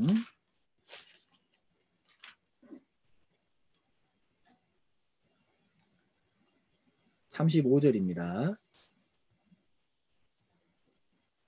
35절. 우리 이 말씀을 같이 한번 읽어볼까요? 새벽 오이려 미명에 예수께서 일어나 나가 한적한 곳으로 가사 거기서 기도하시더니 그랬잖아요. 우리가 성경을 보시면 잘 아시겠지만요. 한 번 한 행위로 이렇게 기록하지 않으셔요. 계속 반복되는 삶이었고 그러한 모습이 있으셨기 때문에 이렇게 기록이 되신 겁니다. 그래서 예수님께서도 정말 바쁜 삶 가운데 늘 한적한 시간을 내셔서 기도하시고 정말 그러한 모든 모습을 가지셨다는 겁니다. 우리 잘 아시겠지만 마가복음이 어떤 복음서예요? 마가복음이 소의 복음서라고 그러잖아요. 종의 복음서라고 그러지 않습니까? 그러니까 실제로 예수님이 얼마나 그 소처럼 부지런하고 종처럼 그 모든 일을 감당하기 위해서 바쁘셨겠어요. 근데 이 마가복음 1장에 그 말씀을 일부러 넣어놓으신 것 같잖아요. 한적한 시간, 한적한 곳에 가서 기도하시더니 우리에게도 원하시는 모습일 거예요. 사도 바울도 그렇게 했기 때문에 드로아에서 아소까지 걸어갔을 겁니다. 혼자 걸어가면서 그동안 1차부터 3차까지의 모습을 생각을 해봤겠죠. 본인이 구원받은 모습도 돌아봤겠죠. 그리고 앞으로 어떤 모습으로 복음을 전할지 또 생각을 했겠죠. 남은 삶을 어떻게 주님께 드릴지 다짐했겠죠. 그런 한적한 시간이 있었기 때문에 그 일을 끝까지 감당할 수 있었을 겁니다. 그래서 내가 여러 가지로 바쁘지만 꼭 이 한적한 곳이라는 단어를 좀 생각함으로 살으셔야 돼요. 아시겠죠? 말씀의 묵상 없이 하나님을 끝까지 쫓는다는 건 불가능한 겁니다. 내가 기도하지 않고 하나님을 끝까지 쫓는다는 것도 불가능한 거예요. 그래서 내가 하루를 보내면서 꼭 그 한적한 시간을 내서 개인적으로 말씀도 보고 정말 형식적인 기도가 아니라 정말 주님과의 대화잖아요. 사람과 얘기하는 것처럼 실질적인 기도도 하는 그 한적한 시간을 꼭 내야겠다. 그런 시간이 나를 붙들어 주는 겁니다.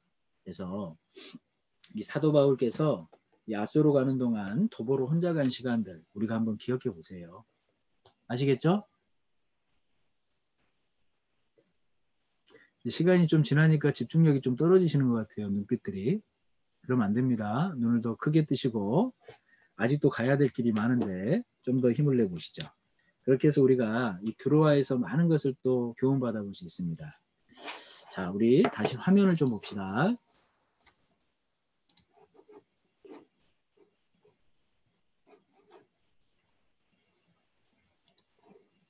화면 보이시죠?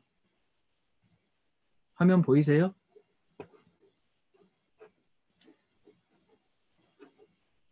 김시은 자매님 화면 보이시면 고개 끄덕끄덕 한 번만 해주시겠어요? 네. 제 화면창에 김시은 자매님밖에 지금 안 보이시네요. 네.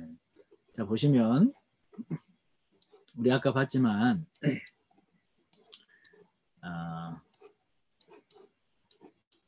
이 드로아에서 있었던 일들을 우리가 살펴본 겁니다.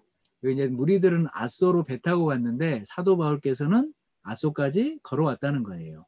이 거리가 약 40km 정도 됩니다. 그러니까 그 시간을 걸으면서 많은 생각들을 하셨겠죠. 그리고 미둘렌의 기호를 거쳐서 또 사모를 거쳐서 밀레도에 이르렀다라고 말씀을 하고 계셔요. 우리 사도행전 20장 다시 가보죠. 사도행전 20장 17절입니다.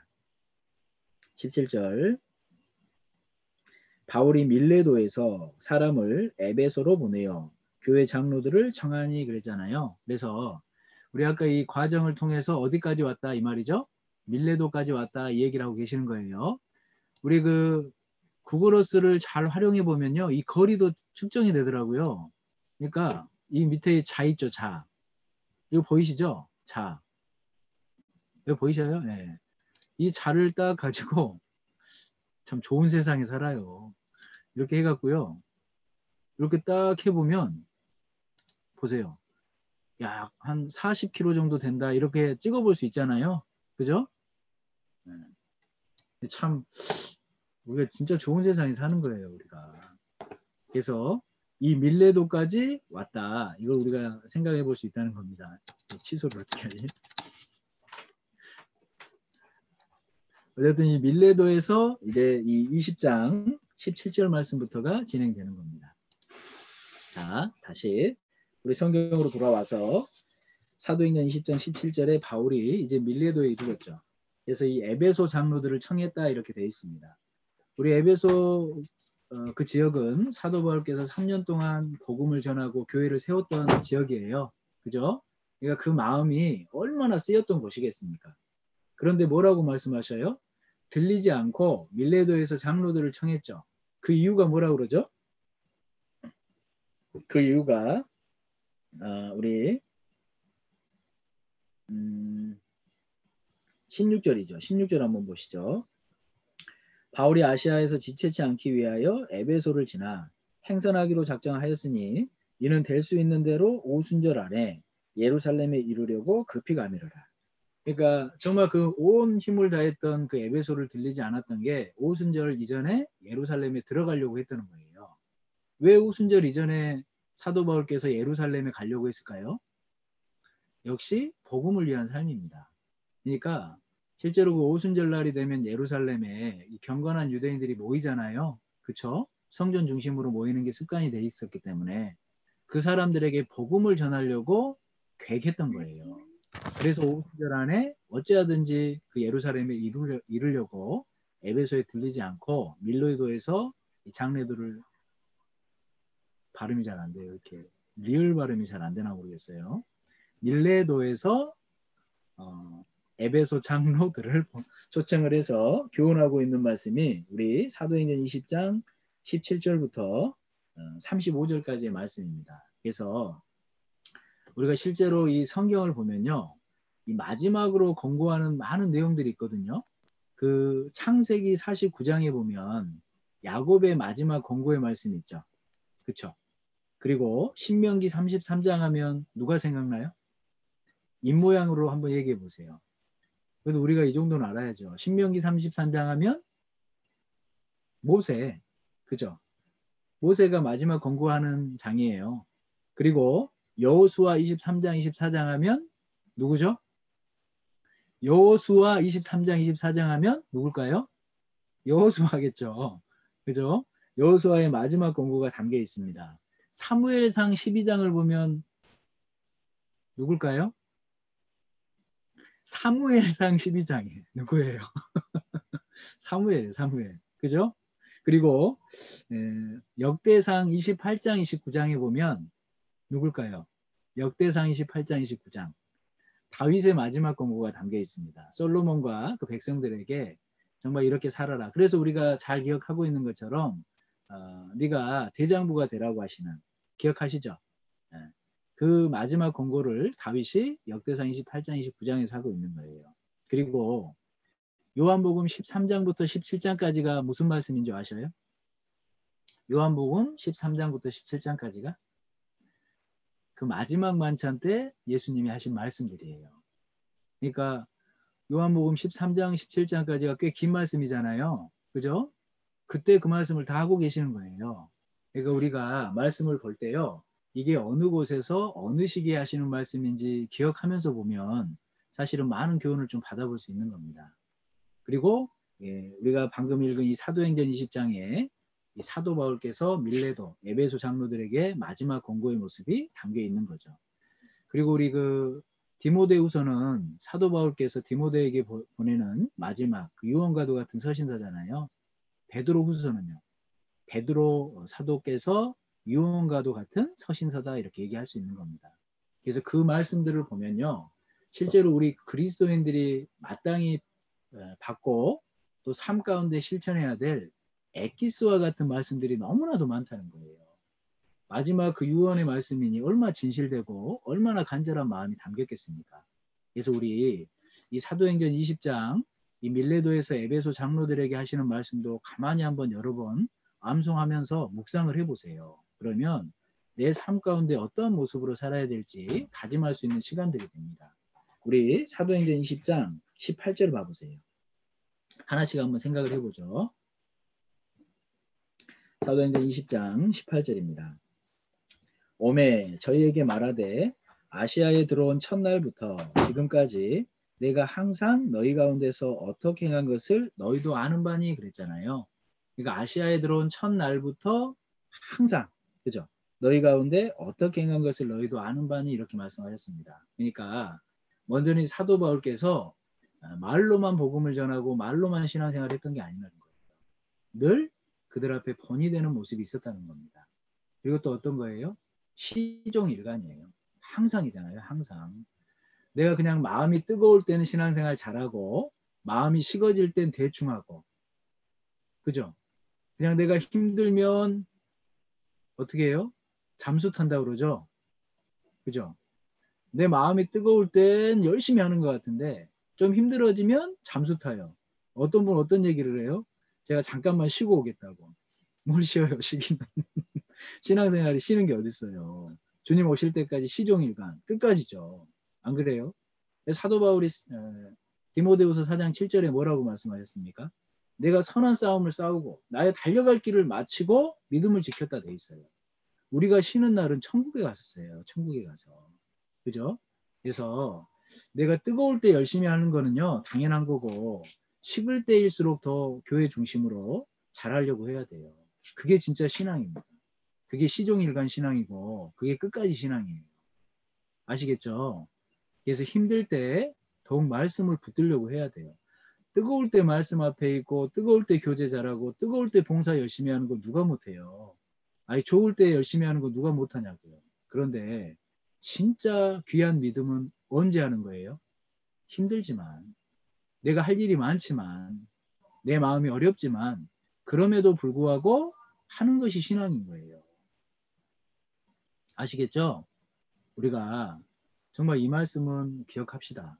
어떠한 상황 가운데도 열심히 하는 거, 주님 안에서 살려고 하는 거, 그게 신앙이에요. 사도 바울은 진짜 그렇게 살으셨어요. 그리고 또 한 가지가 19절 말씀입니다. 19절에 곧 모든 겸손과 눈물이며 유대인의 관계를 인하여 당한 시험을 참고 주를 섬긴 것과 그랬잖아요. 그래서 사도 바울을 이렇게 대표할 수 있는 단어 중에 하나가 겸손이잖아요. 어디에 계시든지 늘 겸손의 모습이었습니다. 우리 그 어거스틴 아시죠? 아우구스티누스. 어떤 분은 아우구스티누스하고 어거스틴하고 다른 분인 줄 아는데 같은 분이에요. 어거스틴이 한 제자가 어거스틴한테 그렇게 물었대잖아요. 선생님, 이 신앙생활 가운데 이 그리스도인의 삶을 사는데 가장 중요한 것이 무엇입니까? 어거스틴이 겸손이라고. 그러면 두 번째는 무엇입니까? 두 번째도 겸손이라고. 세 번째는 무엇입니까? 세 번째도 겸손이라고. 그래서 제자가 물어봤대잖아요. 그러면 겸손의 반대말은 뭡니까? 교만이라고. 그럼 교만은 뭡니까? 교만은 스스로 겸손하다고 생각하는 것이 교만이라고. 그래서 우리가 실제로 우리 생활 가운데, 신앙생활 가운데 너무나도 귀한 것이 겸손이에요. 그래서 그러한 겸손의 모습을 좀 생각해 보면 우리에게 많은 교훈을 주잖아요. 아브라함도 이 티끌보다 작다라고 스스로를 소개하잖아요. 그렇죠? 아굴도 마찬가지죠. 자기를 짐승이라고 표현하지 않습니까? 실제로 그러한 입에 바른 소리가 아니라 하나님 앞에 그러한 모습이다라는 걸 아는 사람이 오히려 하나님을 의지합니다. 사도 바울께서도 마찬가지예요. 모든 사람 중에 지극히 작은 자라고, 모든 사도부터 작은 자라고, 결국 뭐라고 얘기를 합니까? 내가 죄인 중에 괴수라고. 시간이 가면 갈수록 본인이 드러나지 않고 정말 더 낮은 모습으로 주님을 섬기지 않습니까? 그래서 우리의 삶 가운데도 이 겸손은 너무나도 중요하다라는 겁니다. 하나님이 나에게 원하시는 게 뭐예요? 겸손이에요, 겸손. 우리 미가서 한번 가볼까요? 미가서. 그래도 우리가 이제 대학생 때를 사는데 소선지서를 딱 찾자 그러면 주저없이 찾아버려야 되죠? 그죠? 여전히 소선지자 어디 찾자 그러면 막 이렇게 헤매면 안 돼요. 지금 안 찾아놓고 지금 화면만 보고 계신 분 있는 거 아니죠? 네. 우리 미가서 6장 8절을 한번 보시죠. 6장 8절. 우리 이 말씀은 같이 한번 읽어볼까요?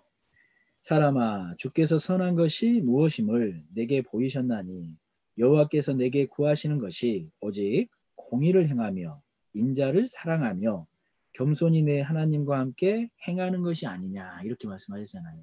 그러니까 하나님께서 나에게 정말 원하는 신앙생활은 뭐예요? 첫 번째로는요, 공의를 행하는 거예요. 공의를 행한다 그러면 우리가 심판만을 생각하는데 심판만을 얘기하는 게 아닙니다. 하나님의 공의는 복음이에요. 하나님은 예수 그리스도께서 십자가에 달리셨습니다. 그걸 믿지 않는 사람은 심판이지만 믿는 사람은, 복음을 깨닫는 사람은 어때요? 천국이에요. 그게 공의라는 거예요.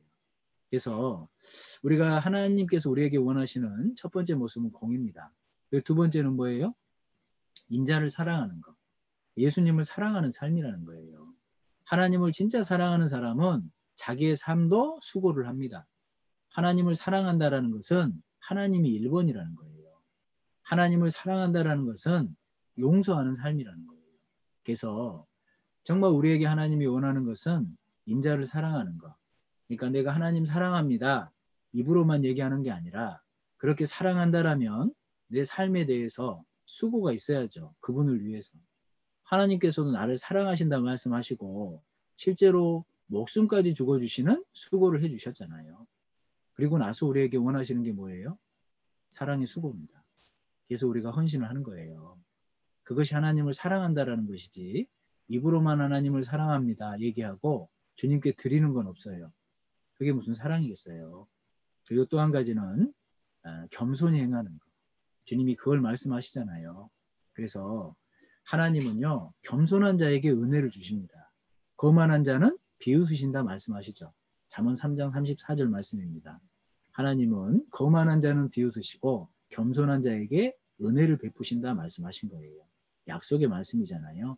그래서 내가 정말 하나님 앞에서 신앙생활을 할 때 겸손이라는 건 너무나도 중요한 모습이에요. 우리 베드로전서 5장 한번 가보죠. 그렇게 사는 사람을 때가 되면 높여주십니다.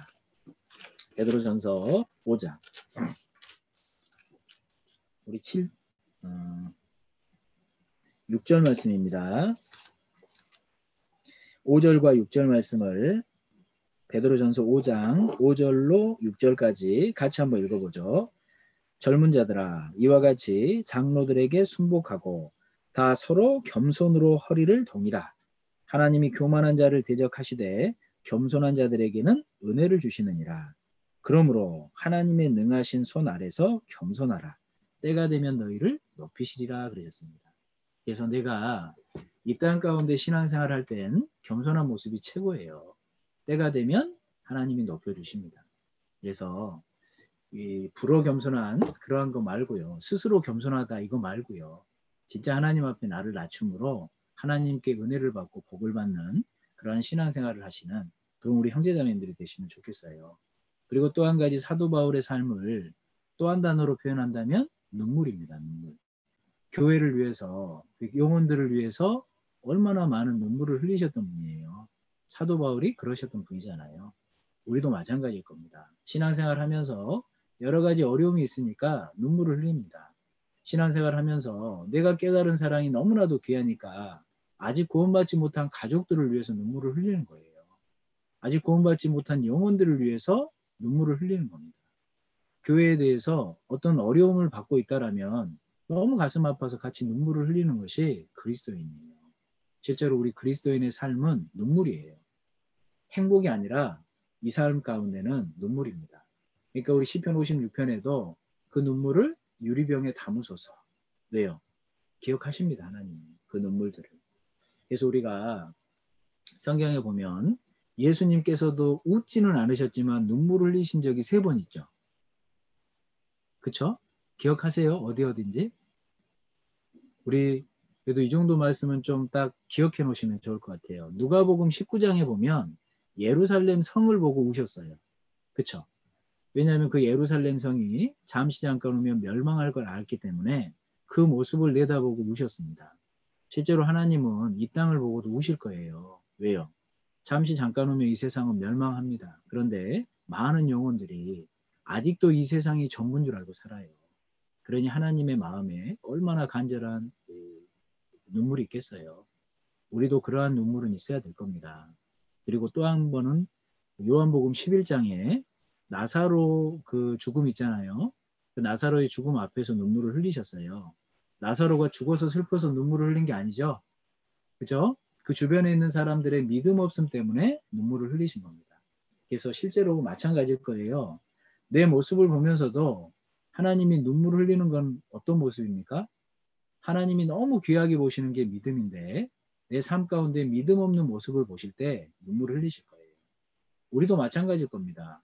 내가 이렇게 살아가는데 믿음 없는 모습 때문에 속상해하고 눈물을 흘릴 수 있어야지 그게 그리스도인이죠. 내가 믿음이 있든 없든 뭐 아무렇지 않게 살아요.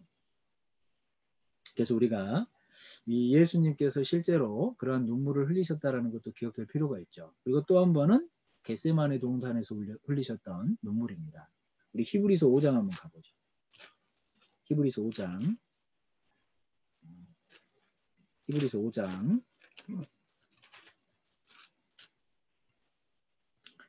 7절 말씀 보시죠. 7절 우리 이 말씀은 같이 한번 읽어보시죠. 그는 육체에 계실 때에 자기를 죽음에서 능히 구원하실 이에게 심한 통곡과 눈물로 간구와 소음을 올렸고 그의 경외하심을 인하여 들으심을 얻었느니라 그랬잖아요. 이 말씀이 아마도 겟세마네 동산의 그 기도의 모습일 거다 이렇게 추정을 합니다. 그래서 예수님은 진짜 그 세상의 구원을 위해서 그 땀이 피가 되도록 기도하셨잖아요. 눈물과 통곡으로 기도하셨습니다. 그렇게 해주신 이유가 뭐예요? 누구 때문입니까? 나 때문이잖아요. 나 때문에. 나 때문에 그러한 눈물과 통곡으로 기도하신 주님을 생각할 때 나의 삶은 마땅히 어떠한 삶이어야 될지 다시 한번 생각해 볼 수 있지 않습니까? 그래서 실제로 예수님이 이렇듯 3번 눈물을 흘리셨어요.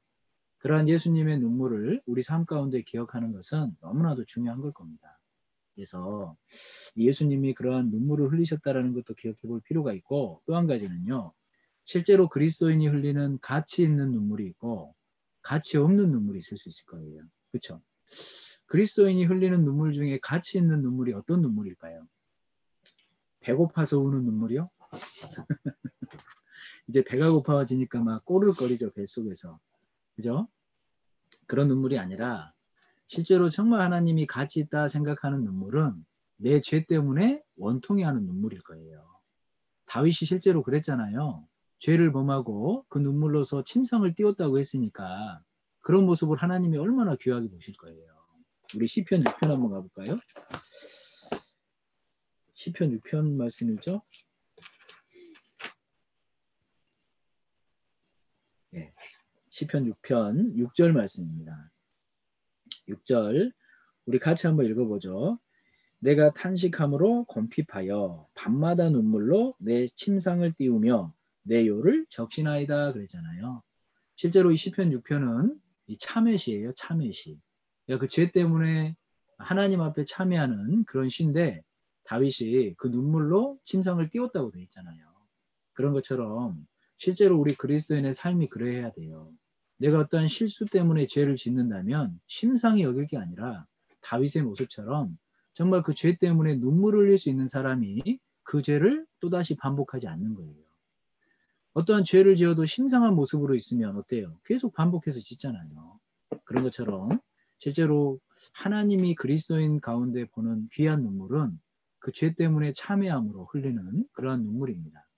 우리 그 이스라엘이 아까 바벨론에서 돌아와서 성전 짓고 성벽 짓고 그리고 에스라의 말씀을 듣고 다 울었다고 돼 있잖아요. 그 운 이유가 그동안에 지었던 죄가 후회가 되고 참회됨으로 운 거지 않습니까? 그러한 눈물들을 하나님은 귀하게 보신다는 거예요. 그리고 또 한 가지 하나님이 귀하게 보시는 눈물은 영혼 때문에 흘리는 눈물, 교회 때문에 흘리는 눈물, 사랑하는 우리 형제자매님들 때문에 흘리는 눈물. 그렇죠? 그런 눈물들을 귀하게 보실 거예요. 하나님은 그런 눈물을 보시고 어떻게 하신다고 되어 있어요? 기쁨으로 단을 거두게 하신다 말씀하신 겁니다. 우리 시편 126편 한번 가보죠. 시편 126편.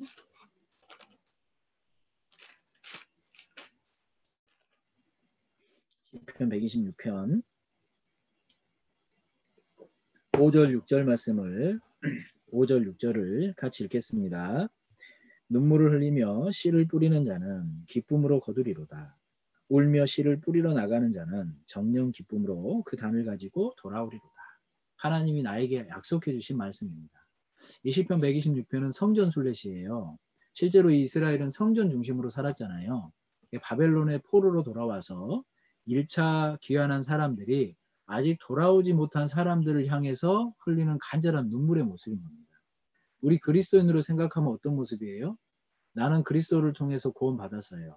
아직 구원받지 못한 가족들이 있다면 돌아오기를 간절히 기도해야 되잖아요. 그러한 간절한 마음이 있어야 되잖아요. 그러한 모습을 보시고 하나님은 돌아오게 하신다 말씀하신 겁니다. 그래서 정말 우리가 하나님 앞에 너무나도 귀한 눈물은 무슨 눈물이라고요? 내 죄 때문에 참여하는 눈물.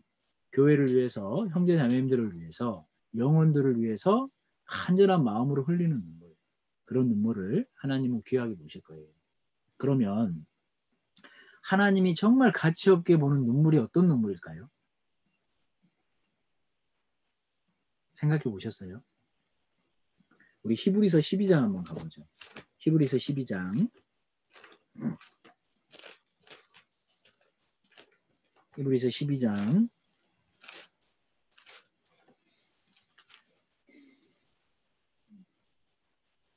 16절 17절입니다. 히브리서 12장 16절 17절. 우리 이 말씀도 같이 한번 읽어보죠. 음행하는 자와 혹 한 그릇 식물을 위하여 장자의 명분을 판 에서와 같이 망령된 자가 있을까 두려워하라.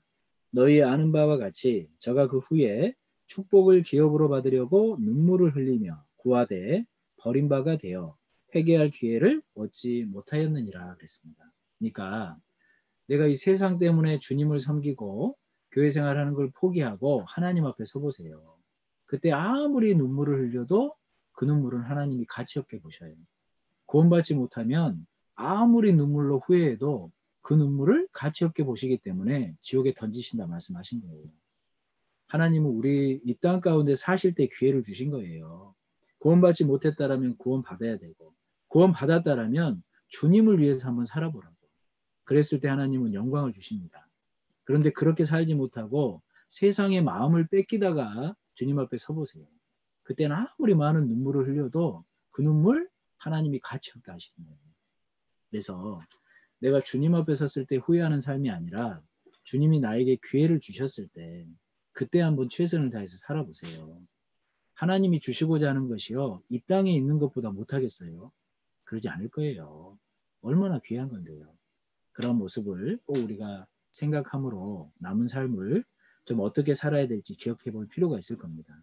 그리고 또 한 가지가 우리 사도행전 20장 다시 가보시죠. 사도행전 20장 죄송한데요. 한번 생각해도 12시까지는 안 되겠어요.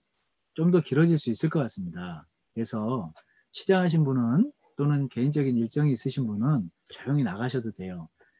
전혀 문제 안 되시니까 그렇게 나가시면 되고 늦어도 12시 반 이전에는 끝낼게요. 저도 배고파요. 힘들고. 하지만 즐겁잖아요. 우리 이럴 때 뭘 생각하라고요? 아까 드로아에서 10시간 설교했던 사도 바울, 또 그 말씀을 사모하러 10시간 말씀을 들었던 드로아 성도들. 그걸 생각해 봅시다. 2시간도 아직 안 됐거든요, 사실은. 네. 자, 우리 사도행전 20장 다시 한번 가보시죠. 사도행전 20장 20절입니다. 20절. 유익한 것은 무엇이든지 공중 앞에서나 각 집에서나 꺼림이 없이 너희에게 전하여 가르치고 그랬죠. 이 말씀을 딱 생각하면 사도 바울의 어떠한 마음이 생각이 나요? 정말 담대하셨죠. 정말 형제자매님들 가운데 영혼들에게 유익하다고 하면요, 꺼림이 없었어요. 어디서든지 가르쳤다는 겁니다. 사도 바울의 담대한 모습을 우리가 여기서 볼 수 있잖아요. 우리는 어때요? 어디 사람 많은 데서요, 나 혼자 기도할라 치면 어때요? 기도 이렇게 하지 않아요? 사람 많으니까 부끄러우니까 그냥 잠깐 눈 감고 뜨는 겁니다. 진짜 그럴 때일수록요, 하나님께 내 믿음을 담대하게 보이는 시간이라고 생각해 보세요. 오히려 그럴 때 간절히 기도하셔야 돼요. 오히려 그럴 때 더 오랜 시간 기도하셔야 됩니다. 그 사람이 담대한 모습으로 신앙생활을 할 수 있어요. 그래서 사람들이 나의 모습을 판단할까 싶어서 담대치 못하면 신앙생활 못해요. 우리가 정말 두려워해야 될 분이 누구예요? 하나님이에요. 사람들은요, 그래요. 내 목숨은 어떻게 할 수 있어요. 하지만 하나님은 목숨뿐 아니라 내 영혼도 좌지우지 하시는 분이에요. 진짜 그런 분을 두려워해야 되지 않아요? 그래서 우리가 때론 그러한 담대함이 필요할 때 우리 마태복음 10장 28절 말씀 기억할 필요가 있을 겁니다. 그래서 우리가 마땅히 두려워해야 될 분은 하나님이십니다. 이런 담대함을 가지고 남은 삶을 살아요. 사람이 내게 뭐라고 그러면 어때요? 사람이 좀 오해하면 어때요? 하나님 앞에 내 마음이 정직하면 됐죠. 하나님만 괜찮다 하시면 됐죠. 이런 마음을 가지고 신앙생활하면 사람 눈치보다는요, 사람께 종이 되는 것보단 오히려 하나님의 종이 되어 살아갑니다. 그렇게 살다가 하나님 앞에 서면 잘했다 하시겠죠. 영광 주시겠죠. 그런 담대함이 우리에게 또 필요할 거예요. 또 한 가지는 우리 22절을 보시죠. 22절. 오직 성령이 각 성에서 내게 증거하여 결박과 환난이 나를 기다린다 하시나. 22절이 아니라 제가 죄송합니다. 진짜 배가 고픈가 봐요. 네, 정신이 없네요. 죄송합니다. 21절이네요. 21절. 유대인과 헬라인들에게 하나님께 대한 회개와 우리 주 예수 그리스도께 대한 믿음을 증거한 것이라 그랬잖아요. 그러니까 실제로 이 사도 바울께서 어떤 설교 때마다 중심이 됐던 건 회개와 믿음입니다. 우리가 들었던 복음이죠. 우리 마가복음 1장 15절 말씀이 뭐죠?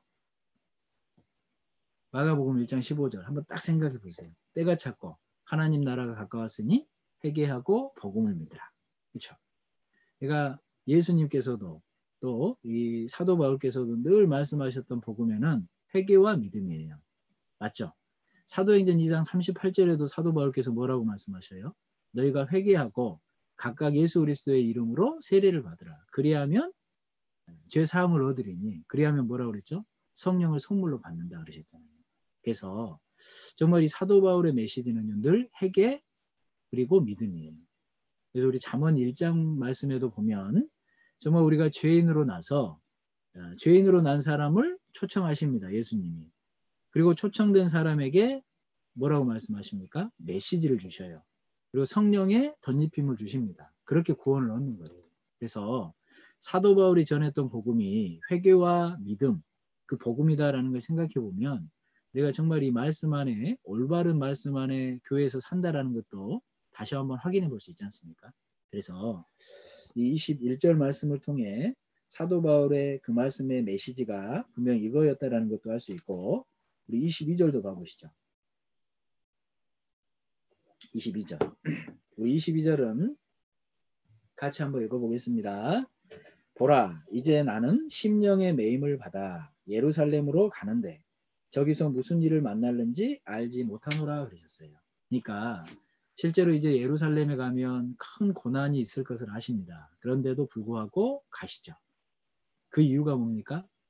심령의 매임을 받았다 이렇게 얘기하셨어요. 그래서 내 신앙생활 가운데 정말 나를 메고 있는 게 무엇인지 한번 생각을 해보세요. 내 신앙생활 가운데 세상이 나를 묶고 있고 죄가 나를 묶고 있고 사단이 나를 묶고 있으면 신앙생활 못합니다. 어떻게 각오하고 신앙생활 하겠어요? 그렇죠? 하지만 하나님의 은혜에 내가 묶여 있고 하나님의 말씀에 묶여 있고 하나님께 묶여 있고 그리고 하나님이 나에게 주신 사명에 묶여 있다 생각해 보세요. 그 사람이 어떤 모습으로 살까요? 당연히 힘있게 살지 않겠어요? 그래서 우리가 정말 나의 신앙생활은 어디에 묶여 있나? 나의 삶은 어디에 묶여 있는지 오늘 한번 생각을 해보세요. 죄에 묶여 있는지, 세상에 묶여 있는 건 아닌지, 행여라도 이 육신의 편안한 가운데 묶여 있는 건 아닌지.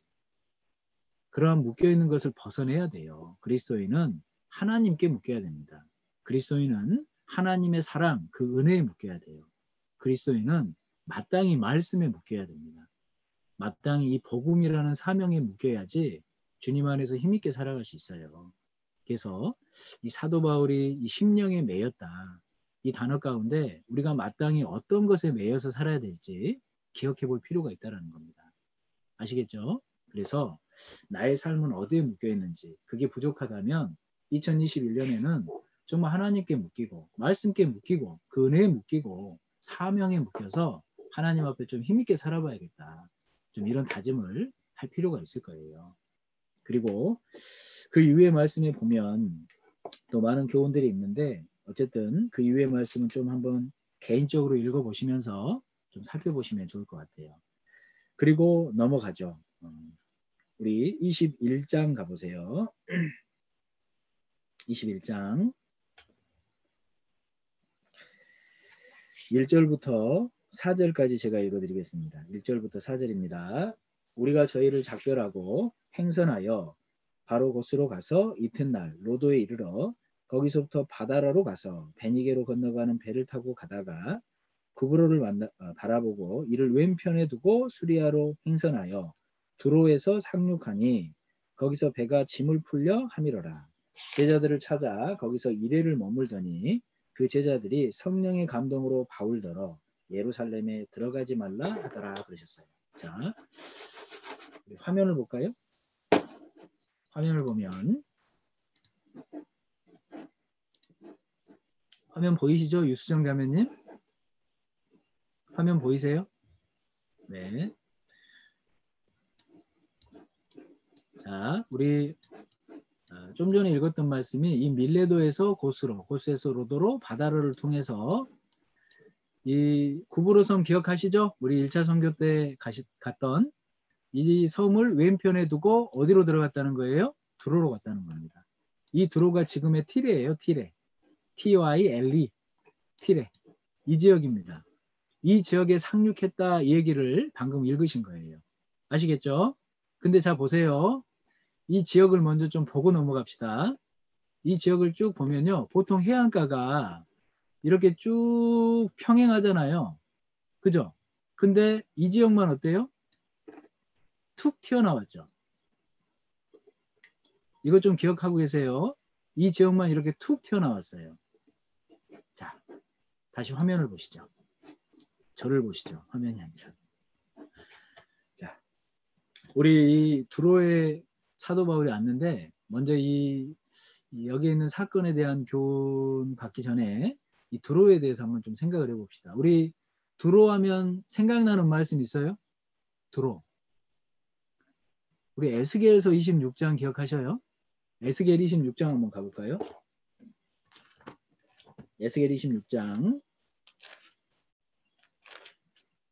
우리 7절부터 14절까지인데요. 좀 긴데 에스겔 26장 7절로 14절까지 우리 한 절은 형제님들이 한 절은 자매님들이 저 좀 쉬려고 그래요. 이렇게 한 절씩 좀 읽어봅시다. 7절부터 14절까지 한 절은 형제님들이 한 절은 자매님들이 이렇게 같이 한번 읽어보시죠. 예, 7절부터 시작입니다.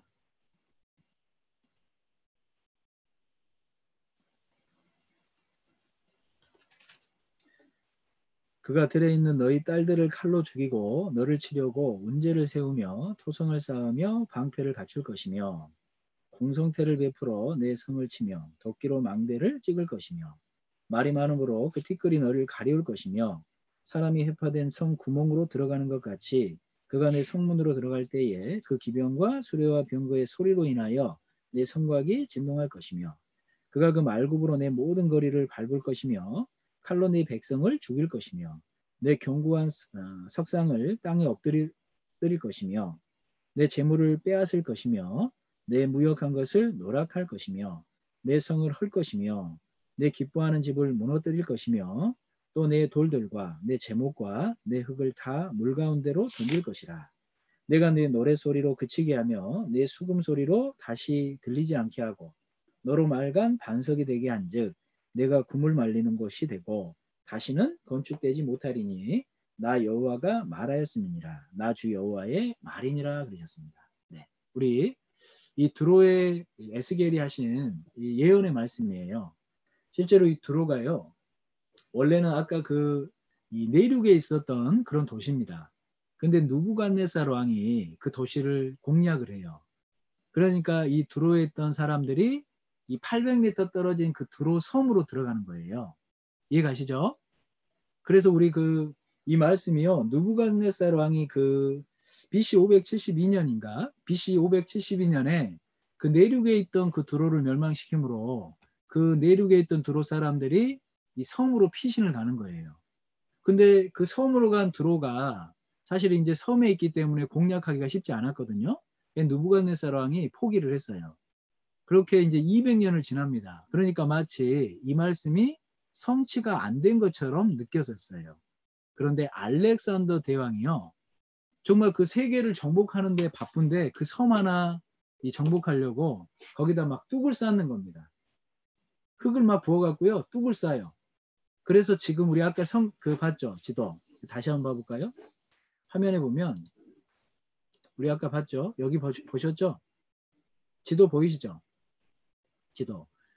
원래 여기가 섬이었어요. 근데 알렉산더 왕이 여기다 이렇게 뚝을 쌓음으로 이 퇴적물들이 이렇게 쌓여서 지금 이런 형태로 된 겁니다. 이해 가시죠?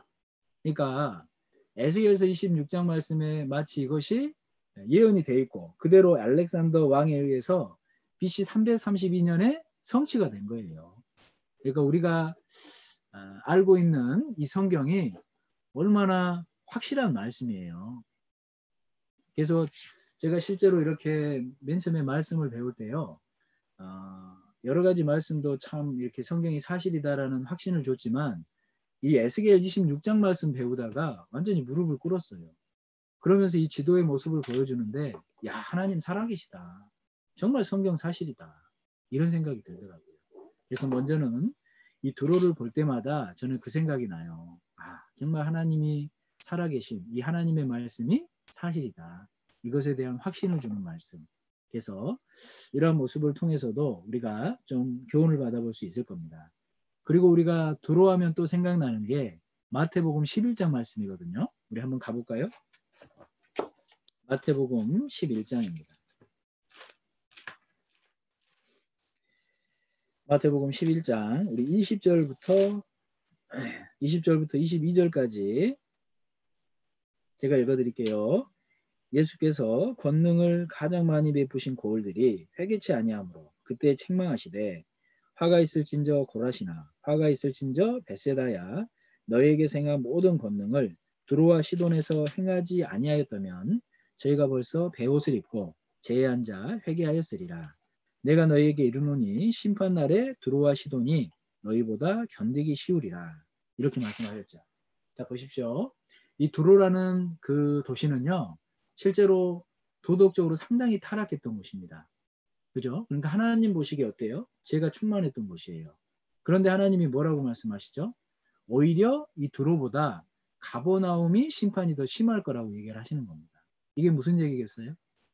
물론 하나님은 그 도덕적인 죄도, 문란한 죄도 정말 보시기 힘들지만 무엇보다 하나님이 견디기 힘든 건요. 하나님이 베푸신 능력 앞에서 그 사실을 무시할 때예요. 하나님의 말씀 앞에서 말씀을 무시할 때 오히려 하나님의 심판은 더 큰 심판을 하신다 이 얘기를 하고 계시는 겁니다. 왜냐하면 우리 그 맨 첫 시간에 예루살렘 성지순례를 했었잖아요. 그죠? 가버나움 지역 어딘지 기억하세요? 카파르나움? 그 갈릴리 호수 위쪽이었잖아요. 실제로 예수님이 그쪽 중심으로 사역을 많이 행하셨어요. 많은 기적을 행하셨습니다. 그런데 그 가버나움, 베세다 고라신 그 지역의 사람들이 오히려 하나님을 안 믿었어요. 오히려 배척했습니다. 그러니까 이 말씀을 하고 계시는 겁니다. 두로와 시돈이 오히려 도덕적으로는 더러운데 그 두로와 시돈이 심판받는 것보다 너희들이 더 큰 심판 받을 거라고. 왜요? 하나님의 말씀, 하나님의 능력을 그렇게도 보고 돌이키지 않은 거거든요. 우리도 마찬가지일 거예요. 우리는 늘 말씀 앞에 나와 있습니다. 복음 말씀도 또 생활 말씀도 늘 듣고 살아요. 그런데 그 말씀에 무관심함으로 아무런 감각이 없으므로 여전히 세상에 휩쓸려 살고 말씀에 대한 중요성을 알지 못하고 변화되지 못한다면 실제로 이 말씀이 나에게 하시는 말씀인 거예요. 그렇지 않겠습니까? 그래서 내가 어찌하든지 이 말씀 안에서 정말 변화돼야겠다. 주님을 더 닮아가야겠다. 그게 이 말씀에 관심 있는 사람이잖아요. 그게 이 말씀에 감각을 갖고 살아가는 사람의 모습이지 않습니까? 그죠? 그래서 실제로 이 세상은요, 무관심한 세상이에요. 무감각한 세상이죠. 악한 세대입니다. 오히려 이 상대주의가 심해진 세상이에요. 무신론이 판치는 세상이고 진화론이 판치는 세상입니다. 이러할 때일수록 말씀 안에 더욱 나를 지키고 주님을 더 닮아가야겠다. 실제로 이러한 모습을 하나님이 귀히 보시는 거예요. 내가 교회 안에 늘 말씀 안에는 있는데요. 변화되질 않아요. 그러한 말씀에 경각심을 갖지 않아요. 실제로 그러한 모습을 더 크게 심판하신다 하실 거예요. 그래서 우리 정말 이 말씀을 대하는 태도도 아까 우리 생각해 봤지만 내가 이 말씀을 배우는 이유를 명확히 해야 돼요. 이 말씀을 붙들고 내 삶이 변화돼야겠다. 정말 주님 안에서 실질적인 변화된 삶을 통해서 주님께 영광 돌려야겠다. 그래서 내가 말씀 앞에 나온다. 그러면 그런 마음을 가지고 말씀을 대하면 어때요? 한 말씀이라도 붙들려고 하지 않겠어요? 한 말씀이라도 붙들고 내 삶 가운데 적용하려고 하지 않겠습니까? 그게 말씀의 능력입니다. 그래서 정말 이 두로에게 예수님이 하셨던 것처럼 어떤 도덕적인 이러한 죄에 대해서도 단절하는 것도 중요하지만 어찌하든지 이 말씀 안에서 변화되려고 하고 말씀 붙들려고 하는 말씀의 중요성을 생각하는 그러한 모습이 우리에게는 너무나도 귀하겠다 이런 생각을 해봅니다. 그래서 구원받지 못한 세상 친구들은 그 말 알아요? 케세라세라? 케세라세라라는 말 아세요? 이게 이제 될 대로 되라라는 그 말이에요. 실제로 있는 단어입니다. 케세라세라. 그러니까 막 옛날 어른들이 그냥 아무 생각 없이 노는 이렇게 자녀들을 보고 쟤는 완전 케세라세라 한다고. 그죠? 어른들도요. 세상이 전부다라고 생각하는 사람들은요. 케세라세라 막 이래요. 될 대로 되라. 그냥 마음대로 논다는 겁니다. 근데 우리는 정말 이 역사를 아는 사람들이에요. 마지막을 아는 사람들입니다. 절대 그런 의식은 버려야 되는 거예요. 어떻게 될 대로 되라예요. 하나님은 계획하셨고 우리에게 말씀하셨고 어떻게 살지 알려주고 계시는데 될 대로 되라가 아닙니다. 우리는 말씀대로 살아야 돼요. 아시겠죠? 네? 네. 아직 10시간 되려면 멀었잖아요. 벌써 집중력이 이렇게 그랬어요. 그래서 도로에서 실제로 이제 그러한 교훈을 받아보는 것도 중요하고, 우리 사도행전 20장 다시 한번 가보죠. 이제 금방 끝낼 테니까 조금만 더 집중력을 가지고 생각을 해봅시다. 사도행전 21장 4절 한번 봐보시죠. 4절 우리 같이 한번 읽어보죠. 이 말씀은 제자들을 찾아 거기서 이래를 머물더니 그 제자들이 성령의 감동으로 바울더러 예루살렘에 들어가지 말라 하더라 그랬잖아요. 그죠? 그러니까 어떤 분이 이제 이걸 물어봐서 제가 답을 드립니다. 분명히 두로 형제님들이 성령의 감동하심을 입어서 들어가지 말라고 했는데, 근데 왜 성령의 인도하심을 어기고 사도 바울이 들어갔느냐? 이걸 여쭤보시더라고요. 그죠? 근데 이 성령의 감동하심을 입었다, 그래서 알게 해줬다, 이 얘기는요, 먼저는 사도 바울이 예루살렘에 들어가서 그렇게 붙잡혀야 될 것을 알게 해주셨다는 거예요. 그러니까 들어가지 말라고 얘기하신 게 아니라 그러한 일이 있으니까 마음에 각오하라고 알려주시는 내용입니다. 이해가시죠? 그래서 이 성령의 감동하심으로 막았다 이게 아니에요. 성령이 막으셨다는 얘기가 아니라 미리 예루살렘에 있을 일을 알게 하심으로 사도 바울을 통해서는 마음에 각오하게 하신 거예요. 성령은 어떻게든 예루살렘으로 끌고 가신 겁니다. 그러니까 그곳에서 체포돼서 하나님이 로마에까지 증거하리라는 그 말씀을 이루시잖아요. 그죠? 그러니까 성령이 막았다 이 얘기가 아니에요. 성령은 그 사실을 알게 하심으로 사도 바울에게 각오하게 하셨다 이 얘기입니다. 오히려 두로 형제님들이 성령의 뜻을 분별하지 못한 거예요. 이해가시죠? 두로 형제님들이 뭐라고 그랬어요? 두로에 있는 우리 교회 형제자매님들이 가면 안 된다고. 그렇죠? 그렇게 막고 있는 건 주관적인 판단이라는 거예요. 그래서 우리가 여기에서 좀 교훈 받아볼 건요. 우리가 많은 말씀들을 들을 때 말씀을 듣는 것도 중요하지만 그 말씀 안에서 하나님의 뜻을 제대로 분별하는 건 더 중요한 거예요. 이해가시죠? 지식도 필요하죠. 하지만 그 지식을 내 삶 가운데 지혜롭게 이용하는 건 더 중요하다는 거예요. 이해가십니까? 무슨 말씀이신지? 그냥 말씀만 암송하는 게 중요한 게 아니고요. 그 말씀을 가지고 내 삶 가운데 적용해서 지혜롭게 그리스도인답게 사는 것이 가장 중요하다 이 얘기예요. 제가 이 말씀을 생각하면서 떠올랐던 게 뭐였냐면요. 제가 대학교 1학년 때가 1994년입니다. 제가 구사학번이거든요. 1994년에 이제 구원받기 전이죠. 제가 그때 교양 수업으로 볼링 수업을 들었어요. 볼링 수업을. 그래서 이제 저희 과 친구 3명이랑 상당히 세련됐죠. 94년에 볼링 수업을 교양으로 듣고. 근데 제 친구 3명이랑 같이 들었는데 그 중에 한 명이요. 와 진짜 이렇게 막 그 볼링에 대해서 설명을 하는데 자세부터 이 스핀 넣는 거 이런 부분을요. 너무 이렇게 이론적으로 잘 설명을 하는 거예요. 그래서 저희 친구 2명이 야, 이 친구 진짜 볼링 잘 치나 보다 이렇게 생각을 했어요. 그리고 이제 볼링 수업을 시작을 했습니다. 실전을 딱 했는데 저희보다 더 못 쳐요. 그래서 제가 물어봤어요. 아니 그때 막 이렇게 자세 스핀 설명해 줬잖아. 그랬더니 볼링을 책으로 배운 거예요. 책으로 볼링을 한 번도 쳐본 적이 없습니다. 제가 이 말씀을 생각하면서 야 우리 그리스도인의 신앙생활이 오히려 이런 모습으로 잘못될 수도 있겠다. 우리가 이 말씀을 책으로만 배우면 안 되잖아요. 삶 가운데 이 말씀을 적용함으로 삶 가운데 드러나는 모습이 있어야죠. 말씀은요 지식적으로 외워서 잘 알아요. 그런데 그렇게 살진 않아요. 그 말씀을 가지고 형제 자매님들만 판단해요. 그게 오히려 그 친구의 모습 아닐까요? 지식으로는 빠삭한데 실제 쳐보면 못 쳐요. 그래서 우리에게 하나님이 교훈하시는 게 그런 부분일 거예요. 말씀을 듣는 것도 중요한데 마지막 때에 정말 분별된 주님의 지혜를 가지고 살아가는 건 더 중요하다는 겁니다. 우리 로마서 12장 한번 가볼까요? 로마서 12장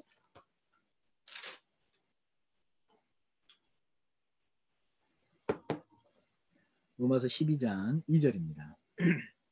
12장 2절 우리 말씀은 같이 한번 읽어보죠. 너희는 이 세대를 본받지 말고 오직 마음을 새롭게 함으로 변화를 받아 하나님의 선하시고 기뻐하시고 온전하신 뜻이 무엇인지 분별하도록 하라. 예. 하나님께서 우리 마지막 세대에게 원하시는 뜻이 이 뜻입니다. 하나님의 기뻐하시고 온전하시고 선하신 뜻이 무엇인가. 분별함으로 나의 남은 삶을 어떻게 살아야겠다. 그래서 우리가 이런 오전 시간을 갖는 거예요. 단지 1차, 2차, 3차 시간을 머리로만 암기할 게 아니고 사도 바울의 그러한 과정들을 보면서 그러한 복된 삶이 복음을 위한 삶이고 나도 남은 삶을 그러한 사도 바울의 모습처럼 쫓는 삶을 살아야겠다. 이렇게 다짐하는 게 우리가 이렇게 모이는 이유잖아요. 그죠? 그렇게 다짐할 뿐 아니라 남은 삶을 그렇게 사는 것이 실제로 그 지식을 통해 지혜롭게 사는 그런 모습이라는 겁니다. 그래서 우리가 이 드로아 안에서의 여러 가지 모습을 통해서도 많은 교훈을 받아볼 수 있어요. 그리고 그 이후에 이제 사도 바울의 행적이 어떻습니까? 가이사랴로. 그래서 그 빌립 집사님을 만나죠. 우리 빌립 집사님 잘 아시죠? 그죠? 그리고 그 네 딸도 소개가 되어 있습니다. 근데 우리 이것만 좀 생각을 해보죠. 사도행전 20장 다시 가보시면 사도행전 21장 9절 말씀 봐보세요. 9절. 그에게 딸 넷이 있으니 처녀로 예언하는 자라 이렇게 말씀하셨죠. 제가 맨 처음에 구원받고 얼마 되지 않아서요. 이 말씀을 보면서 이 빌립 집사 따님을 참 교육을 잘못 시켰다 이런 생각을 했어요. 왜냐하면 아니 우리가 이렇게 성경 가운데 보면 우리 때 말씀이 있고 방언하고 예언하는 모습이 중요하지 않다 이렇게 알잖아요. 그죠? 이해가시죠? 근데 이 빌립 집사님의 딸들이 예언한다라는 걸 보면서 야, 이 성경 진짜 몰랐구나. 이 사람들이. 이런 생각을 했는데 이때 당시에 하나님의 그 성령의 능력은 방언과 예언으로 드러났어요. 이때 당시에는.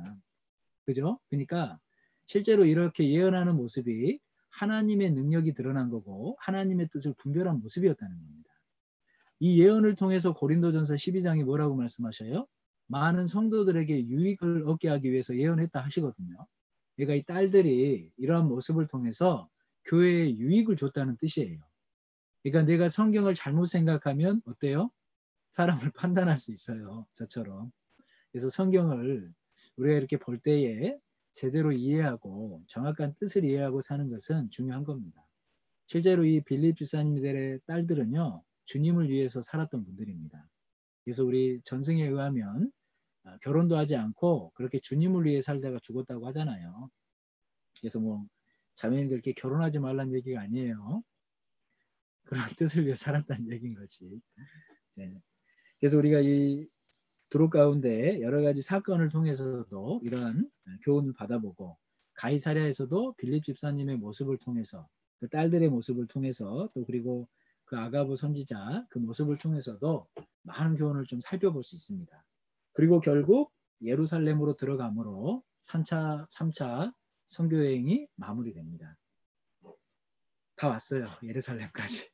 제가 오늘 아까 그 12시쯤에 오늘 예루살렘까지 못 들어가면 어떡하나 했는데 어쨌든 숨이 차지만 열심히 달려서 예루살렘까지 왔습니다.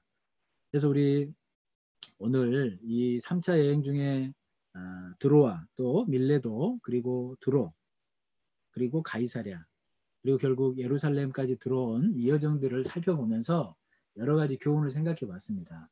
잊지 마시고 내 삶 가운데 붙들어야 될 것이 무엇인지 좀 기억해 보시고 또 그렇게 살려고 하는 모습이 좀 다짐해 보는 시간을 가지면 좋을 것 같고요. 한 번 들음으로 해서 끝나지 않아요. 꼭 다시 한번 사도행전을 개인적으로 묵상하면서 내가 얻을 교훈들이 무엇인지 생각을 해보면 좋을 것 같습니다. 그래서 우리 예고 드렸던 것처럼 다음 목요일 날은 고린도 전서에 대해서 우리 고린도 전서는 어디서 기록한 책이에요? 서신서죠? 에베소서. 우리 3차 선교여행 때 에베소 지역에 3년 머무르셨잖아요. 그곳에서 보냈던 책이 고린도 전서입니다. 그리고 고린도후서는 마게도냐 지역에서 보낸 편지거든요. 그리고 그곳에서 갈라디아서도 보냈어요. 그곳의 사도 바울의 심경을 우리가 그 서신서를 통해서 살펴보면요. 정말 우리가 어떠한 마음으로 신앙생활을 해야 될지 또 각오할 수 있습니다. 그리고 아가야 지역에 내려가서 로마서를 쓰셨잖아요. 그죠? 맞죠? 제가 잘못 얘기하면 알려주셔야 돼요. 예.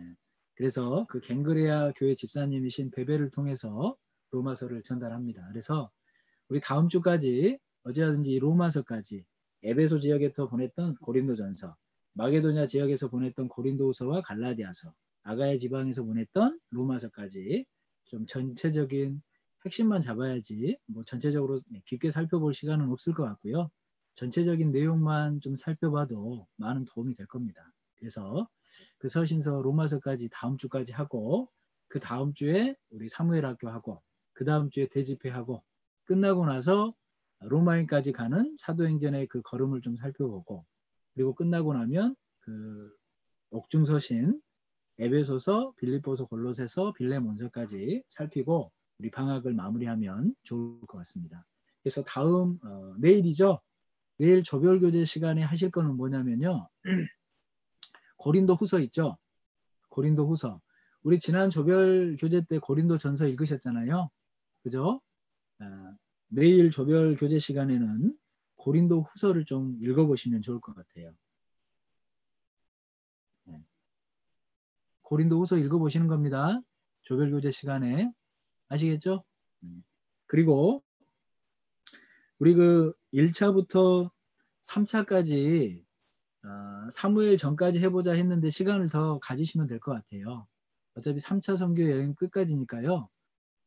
2월 사무엘 학교 끝나기 전까지 1차, 2차, 3차 로마인까지 구글어스에 한번 직접 찍어보세요. 개인적으로. 아시겠죠? 개인적으로 다 찍으신 분들은 캡처해서 조장님들한테 제출하셔요. 그 조장님들은요. 독촉하지 마셔요. 아시겠죠? 받으시는 분들만 제출해 주세요. 뭐 이렇게 독촉하실 필요 없어요. 이게 뭐 다른 할 일도 있는데 괜히 부담드리면 안 되고. 근데 실질적으로 시간이 많이 있으니까요. 한번 개인적으로 찍어보세요. 1차, 2차, 3차 로마인까지 구글에서 찍어서 살펴보면 찍기만 하지 마시고 다시 한번 사도행전을 읽으면서 이 지역에서 이런 일이 있었구나. 다시 한번 이렇게 복습하는 시간을 2월 우리 사무엘 학교 끝나는 시간까지 이렇게 좀 하셔서 조장님들한테 좀 제출해 주시면 좋을 것 같습니다. 이게 막판에 몰려 살려면 부담만 돼요. 그러니까 지금부터 한 지역씩 찍으면서 꼭 한번 읽어보세요. 아셨죠? 내일 조별 시간엔 고린도 후서를 읽고 오시면 됩니다. 부담 안 되시죠?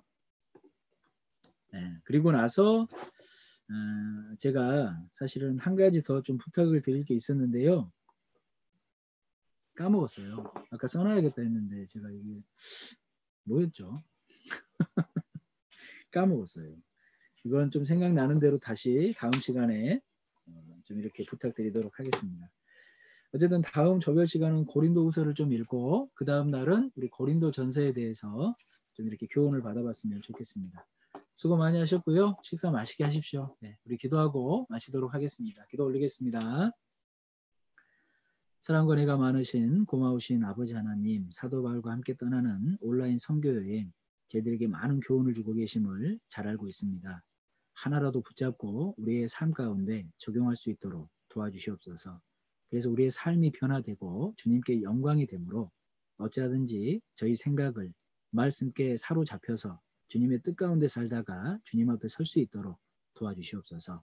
끝나는 시간까지 우리 형제자매님들 끝까지 잘 참여할 수 있도록 도와주시고 지식으로만 쌓는 것이 아니라 우리의 삶 가운데 지혜의 모습으로 나타날 수 있도록 하나님의 뜻을 더욱 분별할 수 있도록 이끌어 주시옵소서.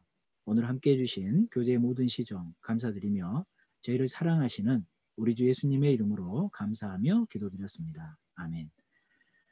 제가 기도하는 가운데 떠올랐습니다. 한 가지 숙제가. 한 가지 숙제가 뭐냐면요. 이건 조별 교재로 내일 한번 해보세요. 고린도후서 1시간 정도 읽고 30분 동안 아까 우리 두로 생각해 봤잖아요. 성경이 정말 사실이다라는 그런 모습을. 그 다른 나라도 이런 모습이 있어요. 예를 들면 이집트도 있고 니누에도 있고 이런 조별로 한 나라씩 선택하셨어요. 뭐 중복되셔도 되니까 한 나라씩 선택하셔서 잠깐이면 돼요. 뭐 오랜 시간 걸리는 거 아니니까 성경에 이 나라에 대해서 예언했는데 실제로 그 나라가 그렇게 된 모습. 그래서 정말 하나님의 말씀이 사실이라는 그런 증거를 우리에게 보여주는 나라들이 많아요. 성경에. 그렇죠? 그런 나라를 조별로 하나씩만 선택해서 좀 생각을 하고 한 조만 좀 발표를 하면 좋을 것 같아요. 한 조만. 다음 시간에. 아시겠죠? 그래서요. 그 조별 시간에 하셔야 돼요. 조별 시간에. 또 다른 시간에 하면 조장님들의 숙제가 되잖아요. 그게. 그죠? 그러니까 1시간 정도 고린도후서 읽고 남은 시간은 그런 나라를 딱 선택해서 간단히 좀 살펴보면 돼요. 그래서 성경이 얼마나 사실인지 좀 이렇게 생각해 보고 다음 시간엔 한 조만 이렇게 좀 발표를 해주시면 좋을 것 같습니다. 아시겠죠? 그래서 그 좀 준비된 자료는 조장님들이 좀 올려주시면 좋을 것 같고 그 조장님들이 하지 마시고요. 가능하면 내일은 다른 분이 좀 조장님 역할을 하셔서 좀 이렇게 취합하고 좀 해보세요. 이해 가시죠? 그래서 형제님들 중에 한 조만 좀 발표하는 걸로. 제가 그냥 임의로 부탁드리고 미리 안 부탁드릴 거니까요. 그때 임의로 부탁드릴 거니까 형제님들 조는 좀 최선을 다해서 한번 준비해 보세요. 아시겠으면 고개 한 번만 이렇게 좀 해주시면 네, 감사합니다. 그래요. 시작하실 텐데 공부 열심히 하시고 아니 시작하실 텐데 공부 열심히 하시는 게 아니라 식사 맛있게 하시고요. 네. 오후 시간도 주님 안에서 잘 보내시면 좋겠습니다. 수고하셨습니다.